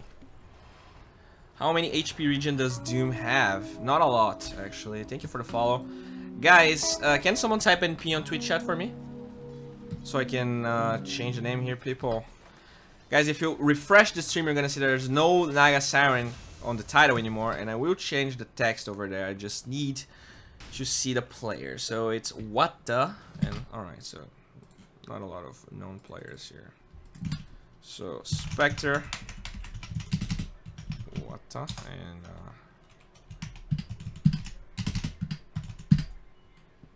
alright. So I'll play. The Frost Blast does hit Eternal Envy.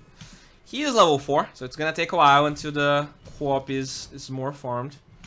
He has 27 CS, which is okay, but definitely not great. Doom is farming quite nicely. Not sure how much this co-op has been effective here.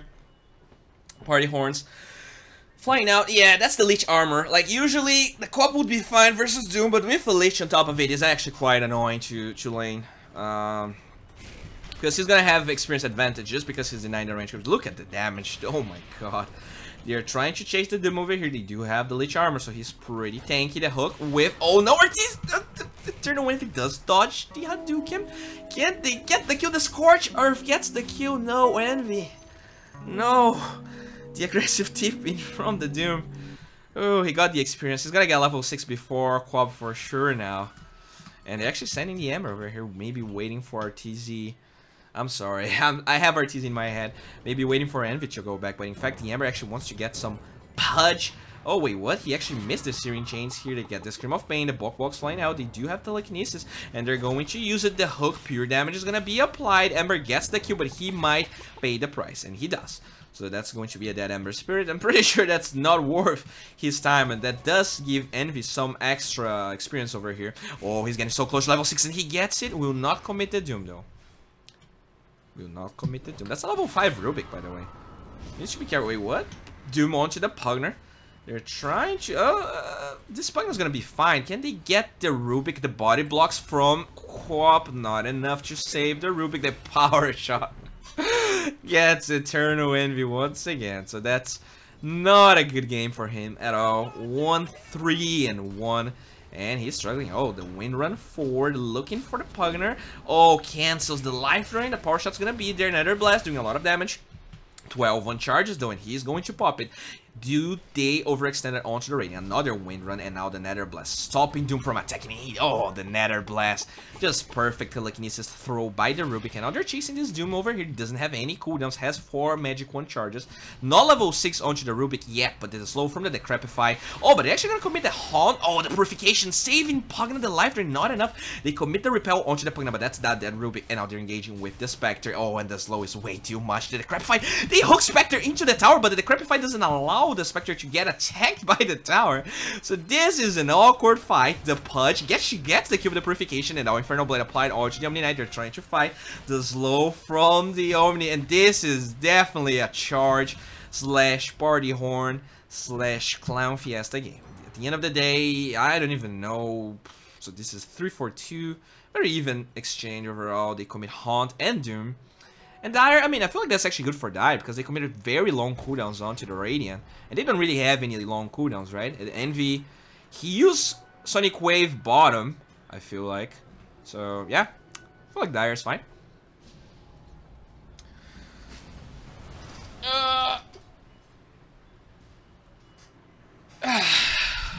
Bottom lane, looks like Envy's show. God, Envy.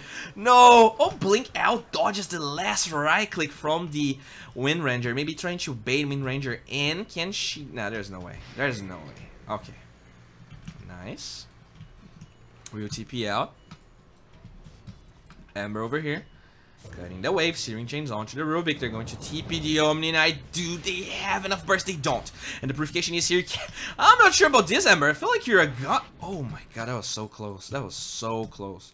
And now he doesn't have any Fire Remnants. He cannot go back. I guess he forced the TP, so that's fine. Doom has Doom again, so might be able to get a kill in this top lane.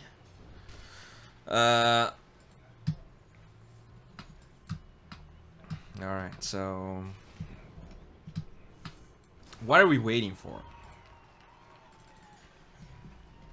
So the Pugna is going for another lens, the Crepify onto the Doom, and he goes for it, but again, it's on the Pugna. He's so fast, I'm not sure they'd really...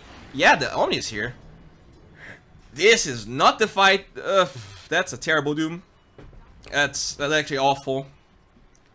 They're going to be fine. Yeah, that's a lot of damage on the Pugna, but he doesn't care. In fact, they might be able to get a counter kill. The Nether Blast doesn't commit to the Decrepify. Could try and go for it now. The hook will be off the mark. Pugna is now full HP, but the Doom is tanky. He's not gonna fall by a life drain alone. And now that's an invisibility rune onto Eternal Envy. Can he kill the Ember? I'm pretty sure he can't. This guy is very, very farmed. Level 10 on the Ember Spirit, 12 minutes in.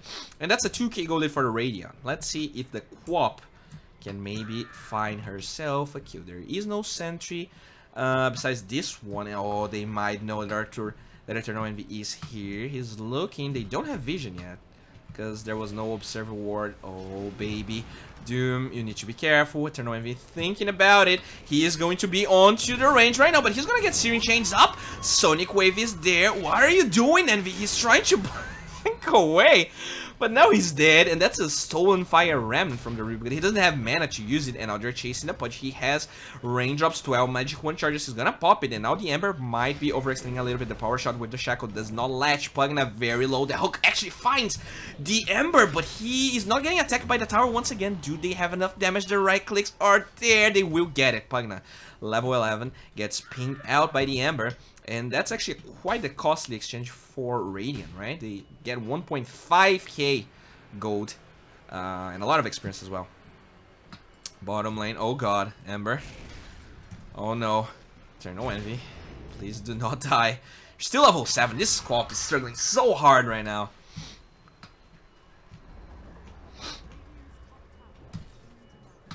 Alright, alright. So, Rubik is level 7. Getting pretty close to Arcane Boots territory. The Pudge. Once you get an urn, you'll get a ward going over here. We'll spot the Doom as well as the Wind Ranger. But they actually have these wards, so they might know what Pudge just did. They might be very aware of what just happened. Mid lane, the Lich Mikasa gets level 7. Standard build, you know, a lot of points in sacrifice, but also you don't really max it at level 7 and want to have more damage. Oh, that's a very aggressive Fire Remnant with the Searing Chains, and that's the stolen Fire Remnant we talked about. The Rubik can just go away, and he's going to regen and Fire Remnant back. But look at that, the hook with that ward we talked about. Radiant, they didn't know about the ward. That's a dead Wind Ranger, that's a dead Ginger. Now they're chasing the Doom as well. Oh, I mean, he just keeps dooming the same Pugna. It's just this guy over here, he has 400 move speed. You're never gonna be able to chase him down, so you have to doom someone else. Oh, mid lane, they're actually chasing the Rubik once again, but he has that Fire Remnant we talked about. I'm not really sure about this Ember. He will cut the wave. He's being as pesky as he can, trying to create space somewhere else. But they are losing the bottom tower, and now Envy is TPing to the top shrine. Oh, hello. Ember will find a push. The hook will miss. Nice dodge by the Ember. Oh, hello. Envy finds the bounty, but was this too expensive of a trade? He doesn't have a bottle. Oh, hello. Searing Chains. Oh, okay. Tries to do as much damage as possible, but he's dead. He's a gunner. Rubik shows up with his Fire Remnant, but cannot save his friend somewhere else. It looks like the Pugna actually died to the Wind Ranger.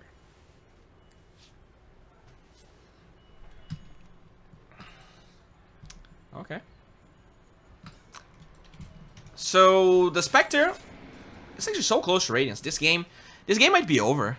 I feel like this is less than a 1k goal lead, but that Spectre is way too farmed, and the counterpart for Dire is Eternal Envy with less net worth than the offlane.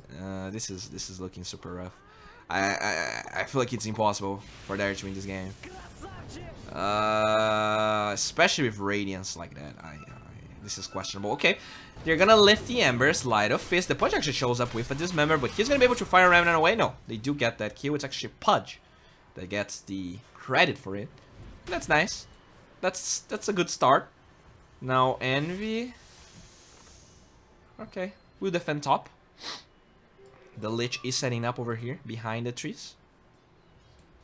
And now Doom, he's pretty close from getting his ult 5 seconds. Dire. Oh, the invisibility onto Pudge. They don't know about it. The disarm. The blocks. Oh, that's a good stomp. The hook will not land. So he was greedy, right? He could have just dismembered, but he wanted to get more damage going. That was so greedy by this Pudge, and he pays the price.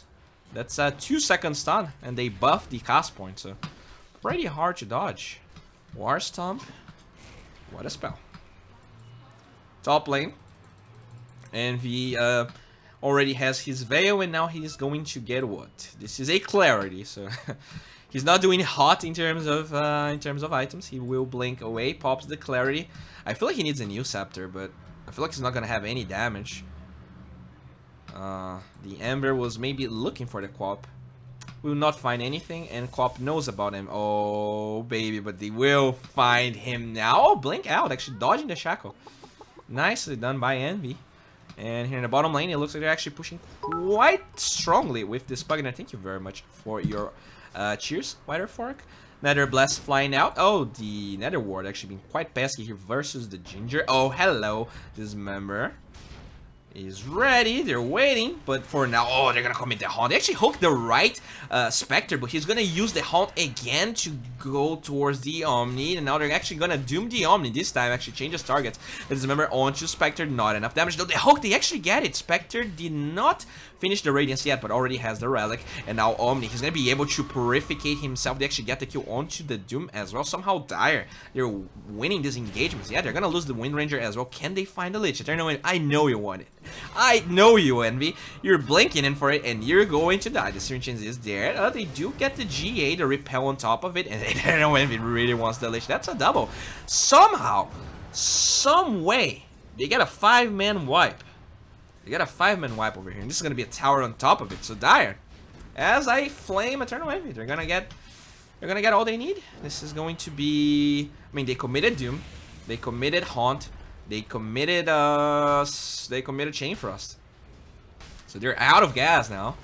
You need 1,000 gold on the Spectre, which is gonna take a while. Spectre not the greatest farmer. While Dire, no, they have all their tier 1s besides the mid tower. So it's pretty decent. This seems to be a Tranquil Boots or a Hood. No, that's the Hood for the Pudge. Pretty good versus heroes like Ember Spirit or the Radiance.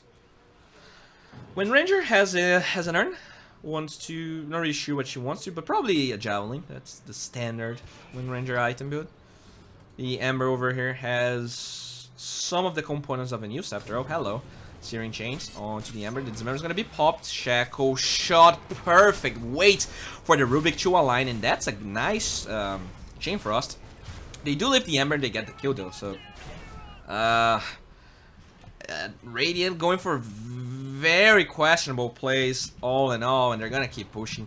They really want to finish this right now. They don't want to give Spectre room to farm, and that's the right decision. The Nether Blast will start flying out, and speaking of Spectre, she gets a tower, and she is now pretty close to Radiant's territory. Still 14 seconds until the Haunt is up, but the tower, at least the one in the middle lane, will fall quite quickly. Bounty Rune will be snatched by Eternal Envy. He knows that Spectre is there. He knows. Doesn't have enough damage by himself though. Actually has a Hood. Very interesting decision. Can they get this kill? They're waiting. They don't have a TP cancel. They don't have a TP cancel on these two heroes, so the Spectre might be able to just get out. Oh, hello. Decrepify with the Dagon. They're gonna get it. Radiance is finished, but still, that's a nice kill.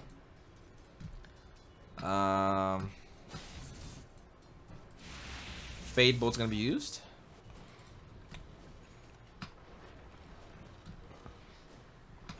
KS. Alright, so this is a 6k gold lead. I feel like that's the bare minimum that Dire needs to be ahead, so that their lineup can actually fight versus the Spectre lineup. You know, they do have a Spectre, so that's you know, Spectre versus Quap in the late game. Obviously, the Spectre is the stronger hero, but with enough gold, you can make anything happen. And we'll have to wait and see if that's enough. Now, this is actually becoming a 7k gold lead, but Radiant is up, guys. And this item is good. Let's wait and see what happens. They're pushing the last tier 2 for the Radiant. Actually, full HP, they might be able to fight this. Ember's bottom though. Has TP scroll. They will clear the wave. Oh, they're going. Shadow Blade is here. The Shackle shot onto the Pugna and the Doom onto the Omni Knight, the right target. Oh, baby, that's a lot of damage. They're gonna hook the Lich over here. That's gonna be a kill, but it looks like the Pugna is already dead. And the Omni Knight, he's ticking down quickly. They're chasing him down with the Fire Remnants. Goodbye, Omni, and goodbye, Pugna. So 2 cores dead. The Wind Ranger looking for a kill over here. The Dismember actually finds the Spectre somehow. So that's a double kill for the Pudge. And did they overextend? The Slide of Fist is there, but they don't have a lot of damage anymore with Spectre being dead. The Pudge will quickly fall to another Slide of Fist. And now this is a Flame Guard Rubik looking for a kill. Does not find it. Quap versus the Doom. The Slide of Fist gets the kill. Oh, the right click from the Rubik will seal the last kill, but those Light of Fist did so much work in this fight. And this, let's just check the fight recap here. That Ember, 2.5k, actually 3.1k damage done. So he dealt more damage than the Spectre. And that's a Radiant Spectre, by the way. So, yeah, nicely done by the Ember. They actually got a nice Tinker Ward in the midst of the fight. So nicely done. I guess it was the Pudge. Or maybe the Rubik. Probably the Rubik that did it. Nicely done by him, getting more vision. But even then, they couldn't win the fight, you know. Spectre Radiance with Dune onto the Omni Knight. That was just a great fight taken by them. I guess that was the reveal of the Shadow Blade as well. So there, they were not prepared. There was no sentries laid down waiting for the Doom. And they do reduce that gold advantage quite a bit. Even though the Spectre dies, I feel like if they can just keep holding their towers and just trading evenly, as long as the gold difference doesn't remain huge for Dire, Radiant definitely has the advantage in the late game. They know that Doom is invis over here, but the Pugna does not want to be a part of it.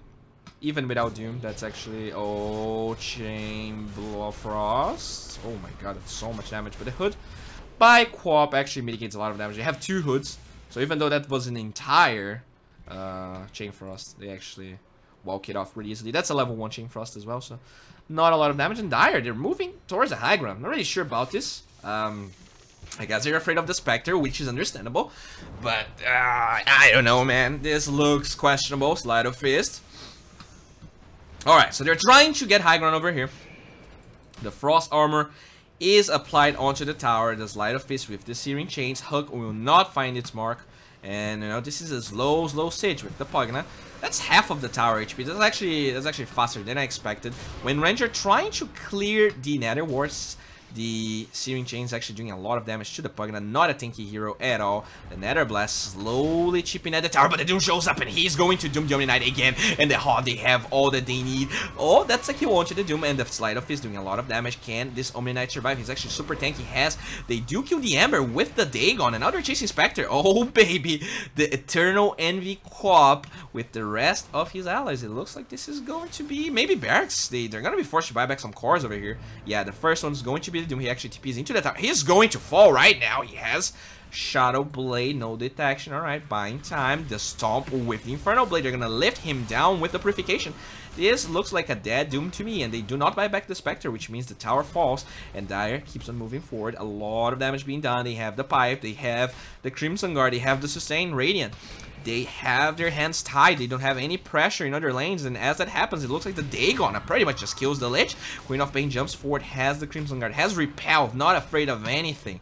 The tower hitting him, but he is a ruthless Canadian. The power shots doing damage, but it doesn't matter. This is going to be Dire's melee barracks for the taken, and the Frost Armor is good, but definitely not enough to withstand their aggression. The Spectre actually TP stop, and they have vision of that. They can... No, they don't. They removed this ward. Alright. Repel will dispel the Searing Chains, and the Ember might be looking for some action, but little does he know that there is a stolen Shackle shot over here, and your Flame Guard is over, as well as your Life Ember Spirit. You're going back to the fountain. 52 seconds in the back lines, and it looks like Dire. They just want to keep on pushing. That Spectre struggling hard, wants to get a BKB, just because of how pesky the Pugna is. One of the heroes actually counter Spectre quite well, I would say. You know, since you're actually dealing damage and stealing HP at the same time, you don't really suffer that much damage from dispersion as other heroes. So that's quite nice. And Spectre doesn't really have a lot of burst. He's very slow ticks of damage, which allows the Pugna to survive pretty easily versus that. It looks like the entirety of Dire here in this part of the map. Let's check their items, right? Rubik's already level 17, has a gem. This guy is just cruising the map. Cast range talent, HP talent. The Pugna, level 18, has the Nether Ward health. That's nice, actually. That's quite nice. It's almost impossible for Radiant to clean that Nether Ward, and it's so good versus your lineup. The Ember just melts, because he's just going to be spamming spells at all times. Yeah, the Power Shot will reveal this, but can they contest it? I don't feel like they can. They have Haunt. But look where their heroes are. Doom is here. Spectre is here. I'm pretty sure they can't. I mean, the Power Shots are scouting things out. I am not sure about this at all. The Sleight of Fist, the Fire Remnant 4. This guy is greedy as hell. Tries to steal it, but he won't be able to. The Spectre never commits the Haunt. And, I mean, Dire, like, there's no real spell that Ember can bait by going like that. Maybe Sonic Wave, but all the spells on Dire, they're so low cooldown, and this is really good for them because they can play super aggressive, they can abuse the cooldowns on the Radiant. They're trying to chase the Spectre over here. There's no TP cancel for the Pugna anyway, so Spectre's going to be fine. Alright. Arcane Rune here in the top side of the map. It's going to be on Eternal Envy's hands. So, look at that. The Pipe, Queen of Pain, understanding perfectly what their team needs. Going for a Veil Pipe. How many co-ops have you seen going for this build? Eternal Envy Dota, you know? You can flame him, but this guy is more than a meme. He is a maestro of the item builds. This guy knows what's up. And they might be able to win the game right now. They have the... I tried to make a joke with meme, but there's not a lot of words that start with M-E, right? He's a Mister? He's a... Well, I don't know. They're gonna take the ward down over here. The gem on the Rubik proving to be quite useful. This is a stolen gem. This is not a stolen gem. This is actually his own. A lot of gold, sweat, and tears was poured into this gem, and the Nether Blast Siege starts. Oh, that's a beautiful hook. That's gonna be a dead Doom. He has no buyback because that's a dieback, as we already... This game is probably over, boys and girls. I mean, they do have a tier 2 top, but I'm not sure they have what it takes to actually get this fight. The Pudge just tanking the tower. He has 2.8k HP. This hero might be broken. Ice Frog, hello. Tower will fall. Searing Chains applied onto 2 with the Chain Frost as well, bouncing all around. Oh, Eternal Envy. I feel like you're overextended a little bit. Okay, so he's dead. Now, can they get this fight going? BKB onto the Spectre, the Dismember, holding that BKB duration. The BKB is now over, but it looks like they're doing so much damage. Can this Pugna? He actually has the Aegis, and he's... Oh, I'm not really sure about this. Huh. Ultra kill for the Spectre. Huh. This might be what Radiant needed. Alright, so... The... the party horn flies out, and... So what happened here? That was game, right? Doom dies with no buyback, no Doom. They have Aegis. So the first problem is that Pugna had the Aegis, but he was playing far back. So he was playing like he didn't have Aegis. Especially after you killed the Doom. Eternal Envy, on the other hand, he didn't have Aegis, and he blinks forward, setting up a Shackle Shot that kills his support, that at the end of the day kills everyone else. And Spectre gets an Ultra Kill. That's some Monka-ass shit right there. Yeah, the BKB was great. The BKB was great. Allows the Spectre to survive. And yeah, that's definitely the item that he needed. Maybe a hood, but the BKB is good. The BKB is definitely good. Because it's not all about mitigating the damage more than it is canceling the life drain, right? Because the even if you mitigate some of the damage from life drain with hood, you're still gonna be taking it, and as long as the Pugna is high level enough, he can just chew through your hood. But if you BKB, it's gonna cancel the channel, and it looks like they're gonna go bottom anyways. But they do have the Doom now. Oh no, Doom is showing top. This might be GG. Oh no, he has a TP. Okay, sorry guys, he has a TP. So he can TP back. They do have 1 sentry. They actually lost the gem on top of it. So Rubik is forced to buy 4 sentries, which puts his dreams of finishing that Blink Dagger into the dumpster. He's gonna lay out a sentry over here. does look like they're gonna force this, which is the correct play. Or maybe not, they actually have Haunt again. Okay, they're gonna take that center that Rip just planted, and he steals power shot for him. He's gonna boop Ginger right back at her face, and they're going for this low siege once more, but I am not sure about this. The power shot, oh my god, the shackle shot once again. They're not going, the Sleight of Fist. They do get the Crimson Guard. Oh my god, so much damage, and the damage is gonna be forced all the way back to the fountain, and Glyph gonna get popped, and it's actually Queen of Pain in front, trying to get that, but the Lich armor is so strong. They're gonna lift the Doom. Do they have enough burst damage with the Dismember? They might have, and that Doom dies again.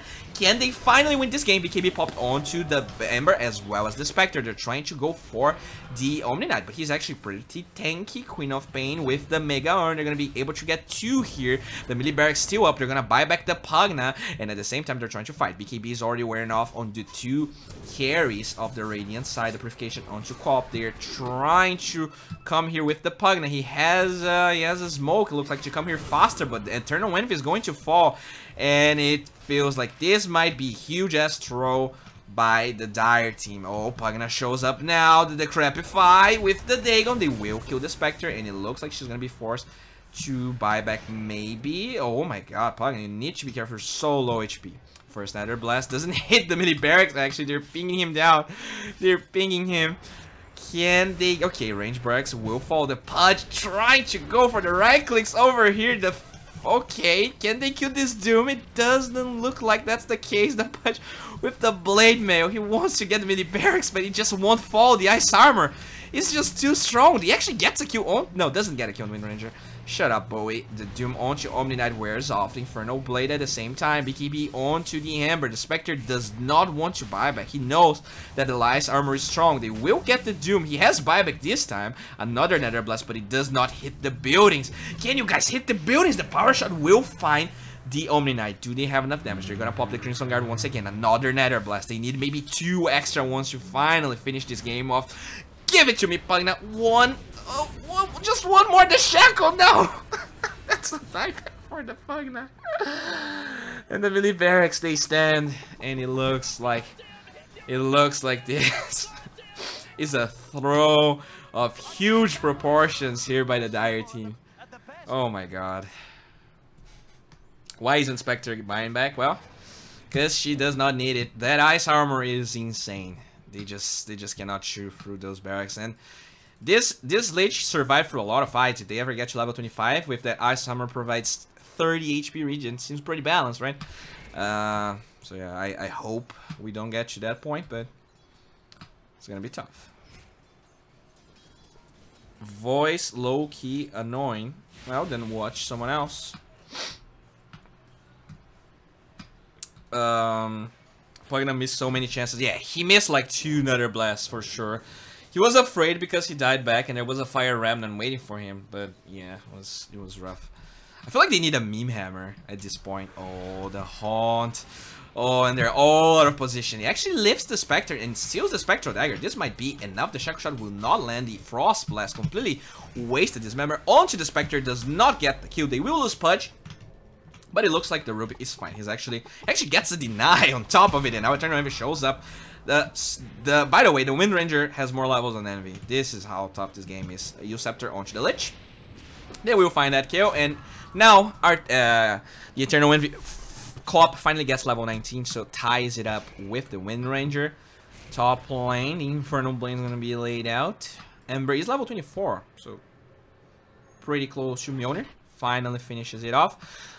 So they're going top. They want to finish this tier 2 here. They want to get more map control back. Ideally, they want to get Roche. 2 seconds until Roche is up. And there's no Haunt, right? So maybe you just get this tower and you Roche. They might want to force the lane just because they have double catapult, but I feel like that can be costly. We saw how it panned out the last time they tried, and it looks like they're going. Oh, baby. They're going top, even though I don't know about this. I really feel like this is a mistake. They're trying to go in. The Shackle Shot is actually perfect. BKB popped on the 2 cores, and they're diving the Omni Knight. Doom being popped on him, and now Searing changes onto the Pugna. Can they get this good at the Clarify? Buying time. They're trying to get the Q, and he's healing. Now, can he survive? No, he can't. That's a dieback. Omni Knight so low. It looks like the Rubik is also dead. No, Dire. Why are you forcing these towers, and why are you forcing top? That was actually a stolen Doom, but not enough damage to kill the Doom anyways. And Quap is in the base. It looks like she's gonna be able to TP out. The only survivors are Pudge and Quap, and this might be the beginning of the end. I feel like Radiant might be able to Roche. They actually ping it out right now, and Jesus, 5k golded for the Radiant team. Bowie, please explain Envy item choices. Well, Veil, pretty standard item. Quap doesn't have a lot of armor. You just want to get no talismans in lane. You get Veil, amplifies your damage. Pipe, he was against the Ember, and the Ember is one of the only heroes that can actually lock him down. Also against Lich and Main Ranger, a lot of magic damage, so the Hood is like one of the cheapest items to mitigate that damage. BKB takes too long, and you're probably gonna die in the process because the BKB pieces, they don't give you much for their prices, whereas the Hood costs like the same as a Mithril Hammer, and it gives you way more sustainability. So, you know, why not finish Pipe? They want you to end the game early, they want you to group up and fight, and the Pipe is actually pretty nice. Then this Helm of the Dominator, I feel like it's just a let's get attack speed and actually mitigate the Frost armor. Really didn't help that much. And now he's going hard. What's happening? Is this a hard Quap? Huh. Well, I don't know. I cannot answer your question. Now he's going Athos. Oh, this looks awful, Envy. Well, anyways. It's a hard Quap game. It's a hard Quap game, and Quap is not a hero that wants to play from behind anyway, so it's rough. Like, they want you in the game. I would just get a Meme Hammer. Honestly, I would just get a Meme Hammer. Oh, scan from the Radiant actually clips some of their heroes over here, and it looks like this pesky Ember Spirit will get out scotch-free. We do see the Lich over here has himself the Glimmer Cape top lane. The Wind Ranger already level 20, so quite well in terms of levels, has that invisibility talent, and they want to conquer tier 2. The first tier 2 the Radiant saw for a while, and it looks like it's gonna be a free tower. Dire does not want to contest it, especially when the Spectre already has an Aegis, and when the Ember who has the cheese actually? The cheese? That was the second Aegis, right? Cheese? Huh. Well, anyways.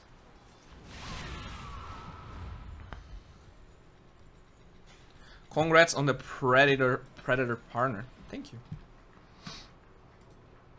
Oh, smoke. Oh no. Okay, it doesn't get a trail of. Oh, the smoke breaks instantly, and they're gonna lift the Wind Ranger. Do they have enough burst damage? Yes, they do. They're just gonna be forced to buy back, and they're gonna get the Doom again onto the Omni. Those Dooms have been perfect. They're trying to fight Pudge here is pretty thick, and now the focus fire onto the Quap. Can Envy blink out? He cannot, and that's a death. And he actually doesn't have a buyback. They're trying to chase Omni, and they will be successful. He's mega tanky, but even then, he is not tanky enough. They force one buyback. They lose 3 heroes. And they do not burst for the Aegis. Actually, they're gonna get 4, right? Yeah, Aegis still up.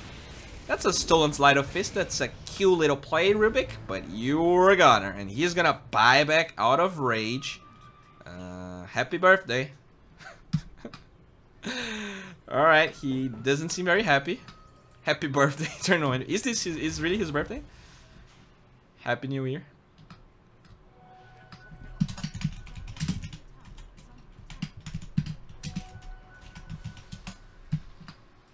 Mid lane, they will get the tower, and they're marching.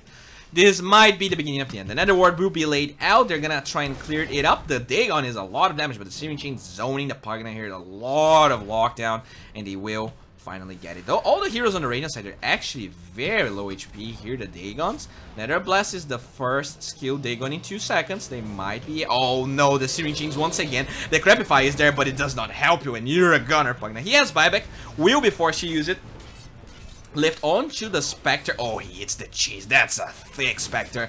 And they will munch for Pudge. He's going to be forced to buy back as well. Omni will be up in 3. The melee barracks are still up, but they really want to get it. They're going to pop the Searing Chains again onto that Pug, and another ward will be laid out. Oh, wait. What the hell? Eternal is just breaking his items over here. I feel like this might be over, boys and girls. Goodbye. Alright, this is over. This was nice, but Eternal Envy seems to be in a little bit of a pickle over here.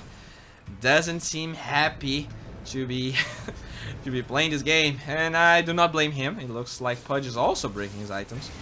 And alright, the end. Oh, chat end. Fire Remnant forward with the haunt. Goodbye, Pugna. Alright. Have you tried out the Predator laptop? Well, they were going to send one laptop to me, but, you know, I live in Brazil, and this is a beautiful country, don't get me wrong, I love Brazil, but they just cannot send it to me, because Brazil charges like 60% taxes on the laptop, so it's just, like, it's not worth it for them. So, no, I didn't test the laptop. Hopefully I can get my hands on one, but, you know, feels bad to get, you know, international sponsorships, but not be able to make full use of it.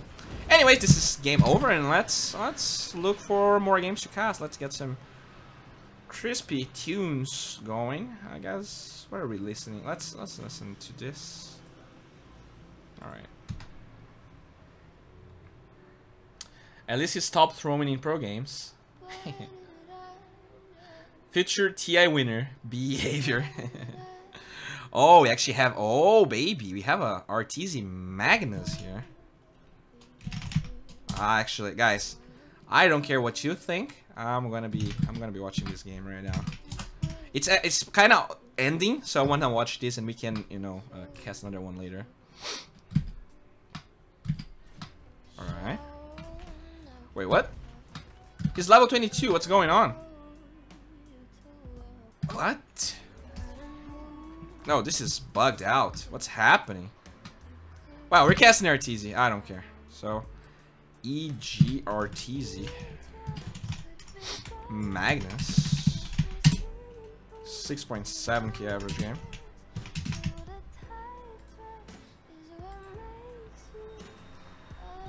You're supposed to get free health and education from the taxes. Hehe.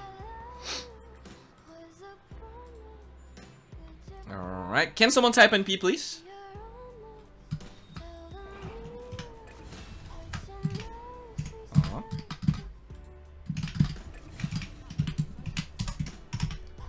It's Mushi. Wait, what? What? This makes no sense. What? This is no. That's the wrong game. This is the wrong game. This is the wrong game. Oh, the Arteezy game is over, guys. All right. Wait, is it over? Magnus. This is right game. Sorry. Got confused over here. This is the right game. Alright.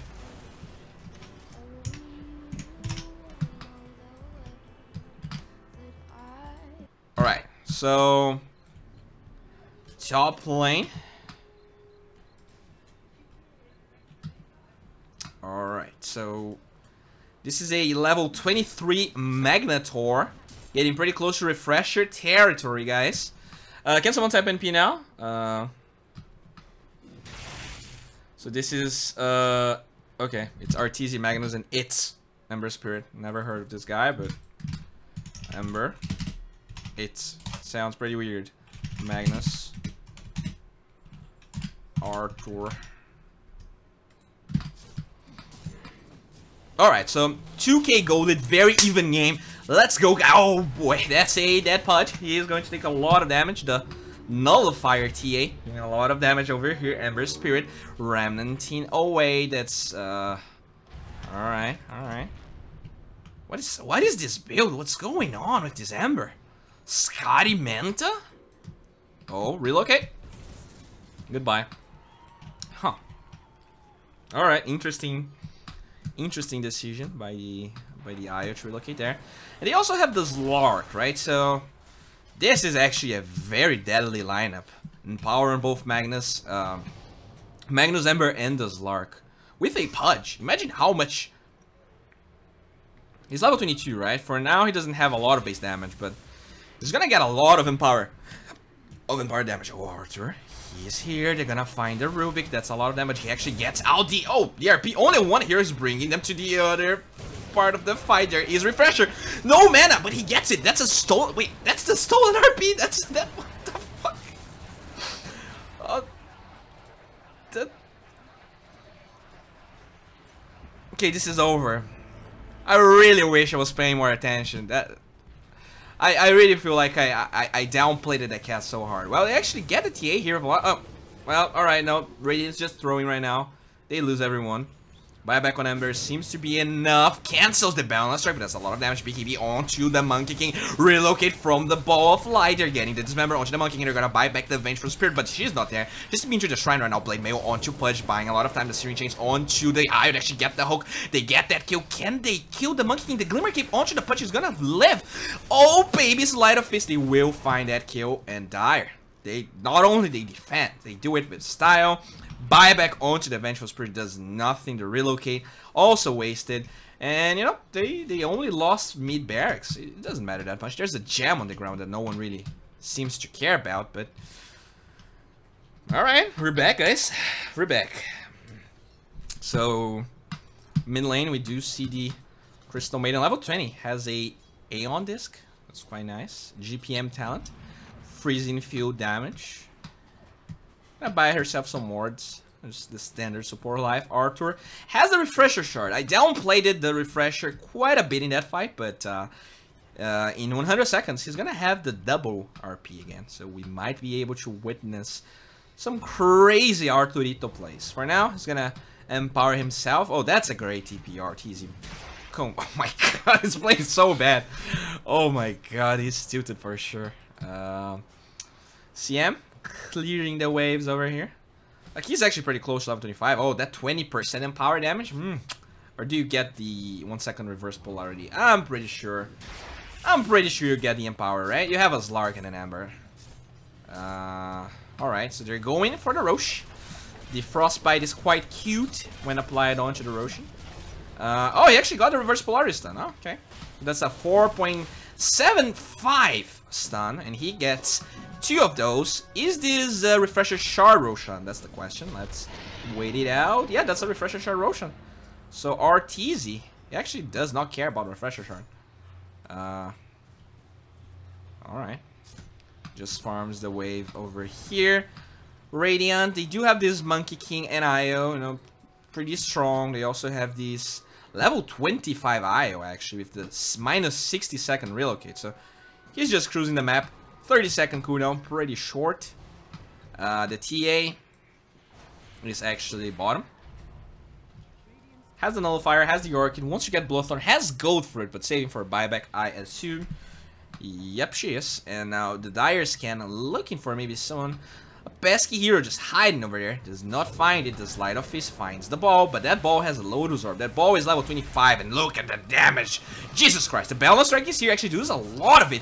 The Wukong's command is too slow, though. Oh, maybe it's enough to get the kill into the Ember. Sleight of Fist. My time. The first RP is here, but they're gonna lift the Magnus.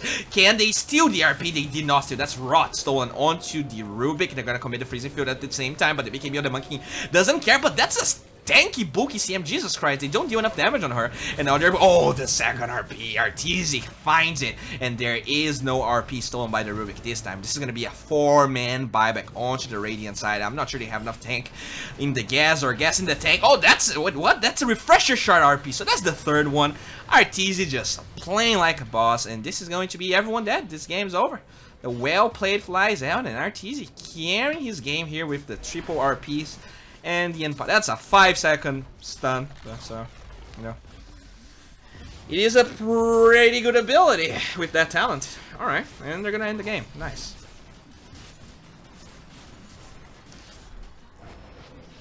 Manti Ember. Alright, guys, so this was a short one. So I guess we can... Alright, so let's see what's going on here. I assume Arteezy is gonna play another one. So... what should I cast? Oh, there's a Ramses Jugger. Arturito. Not sure what he's playing, but... there's a... Paparazzi Invoker.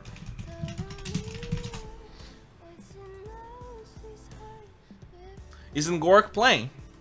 I can open Twitch. Let me check it out. Okay, this is way too emo. Let's get something a little bit nicer, right? So Gork, he's actually playing. Let's see what he's playing.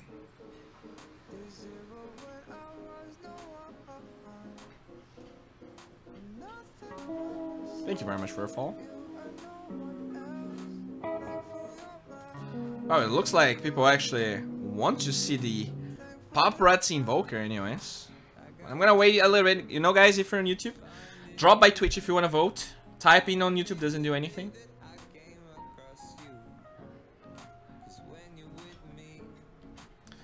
Like, there's so many people typing on YouTube, guys. It just, you have to be on Twitch, alright? No Malone. Gork is the bae. Alright.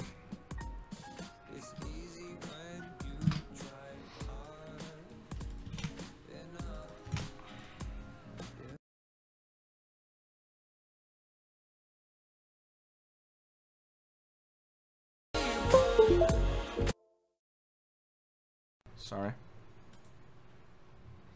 Alright, so we're casting Paparazzi Invoker.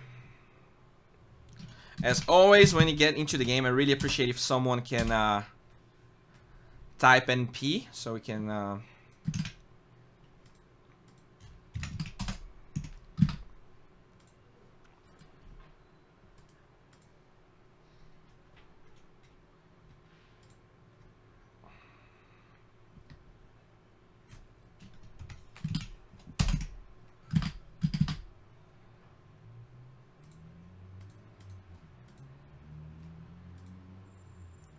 Oh, Arthur is now tied up. All right, so I'm gonna jump on RTZ game after the Paparazzi game ends. All right. I feel like this is a decent amendment. So it's the Paparazzi Invoker.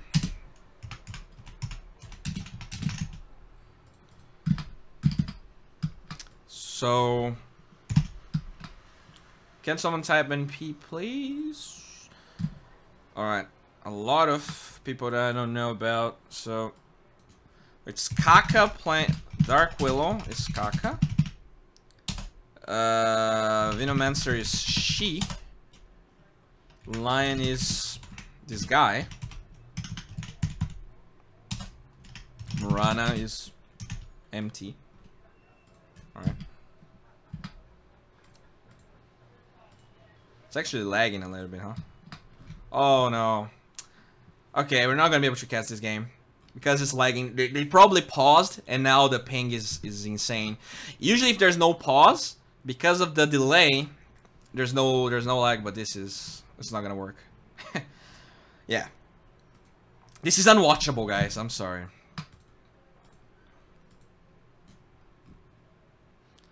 Yeah, a lot of lag, unfortunately.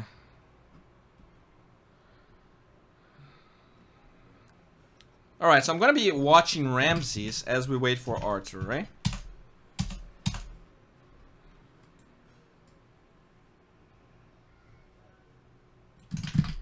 Okay. Does Brazil have net neutrality? No. Like, kinda do, but not exactly, actually. I'll think of myself. You somebody else. Alright, so can you guys type NP? Please.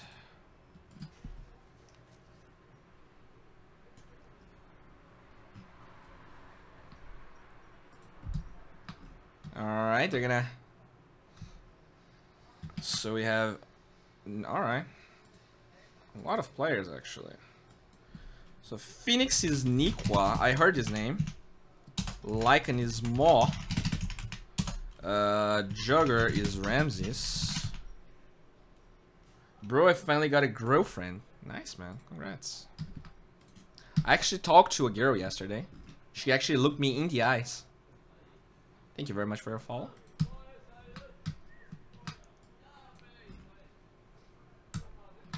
Scarif Mage. Level 5. It's a level 5 Batrider. It's having a rough one, it looks like. Oh, the silence. Needs to be careful. That Scarif Mage is a deadly little bird. Instant erection. Nah.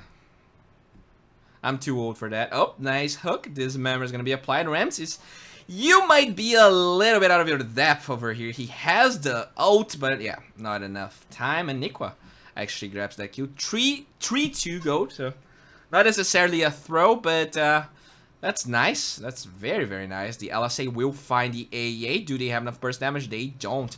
The, oh, nice Shackle Shot. Double damage Wind Ranger. The party horns flying out. This is going to be a nice kill for the Radiant. The Power Shot will not find the Batrider. Thank you very much for all the follows, guys. I really appreciate it. The Pudge trying to find an angle here, but won't be able to. Scarif Mage dies in the top lane to the Lycan of Jonarian. And it looks like that Lycan is actually very low HP here. Needs to be a little bit careful. Oh, the Icarus dive. Oh, Pudge is so low. He's going to deny himself. And now the bird doing a lot of damage to the A with the Urn. That's actually a kill. Nikwa doing a lot of work here. Level 9 already. Getting pretty close to Atos territory. That's impressive. Bowie is the Grill Whisperer. Oh, silence with the concussive. Not enough follow-up though. It looks like they'll be able to scout this haste rune over here. That's a nice rune to have onto the Batrider. But for now, every single core on the Radiant side actually ahead of every single Dire core. So that's not looking good. Oh, the haste, and they're chasing for Juggernaut. Oh, that's a good Omni Slash. They do not have enough burst damage, and they will commit the lasso just outside of the Blade Fury damage range. And they do commit the ward over here. Oh, that's a dead Lina if I've ever seen one. And now they're chasing the pings. The Lina is not happy with that exchange. The Power Shot flies out. And Nikwa. Oh, Spirits. 2. Does not find the Ginger though. I feel like this Phoenix is mega dead. The Shackle Shot is not enough to get the kill, but the Power Shot definitely is.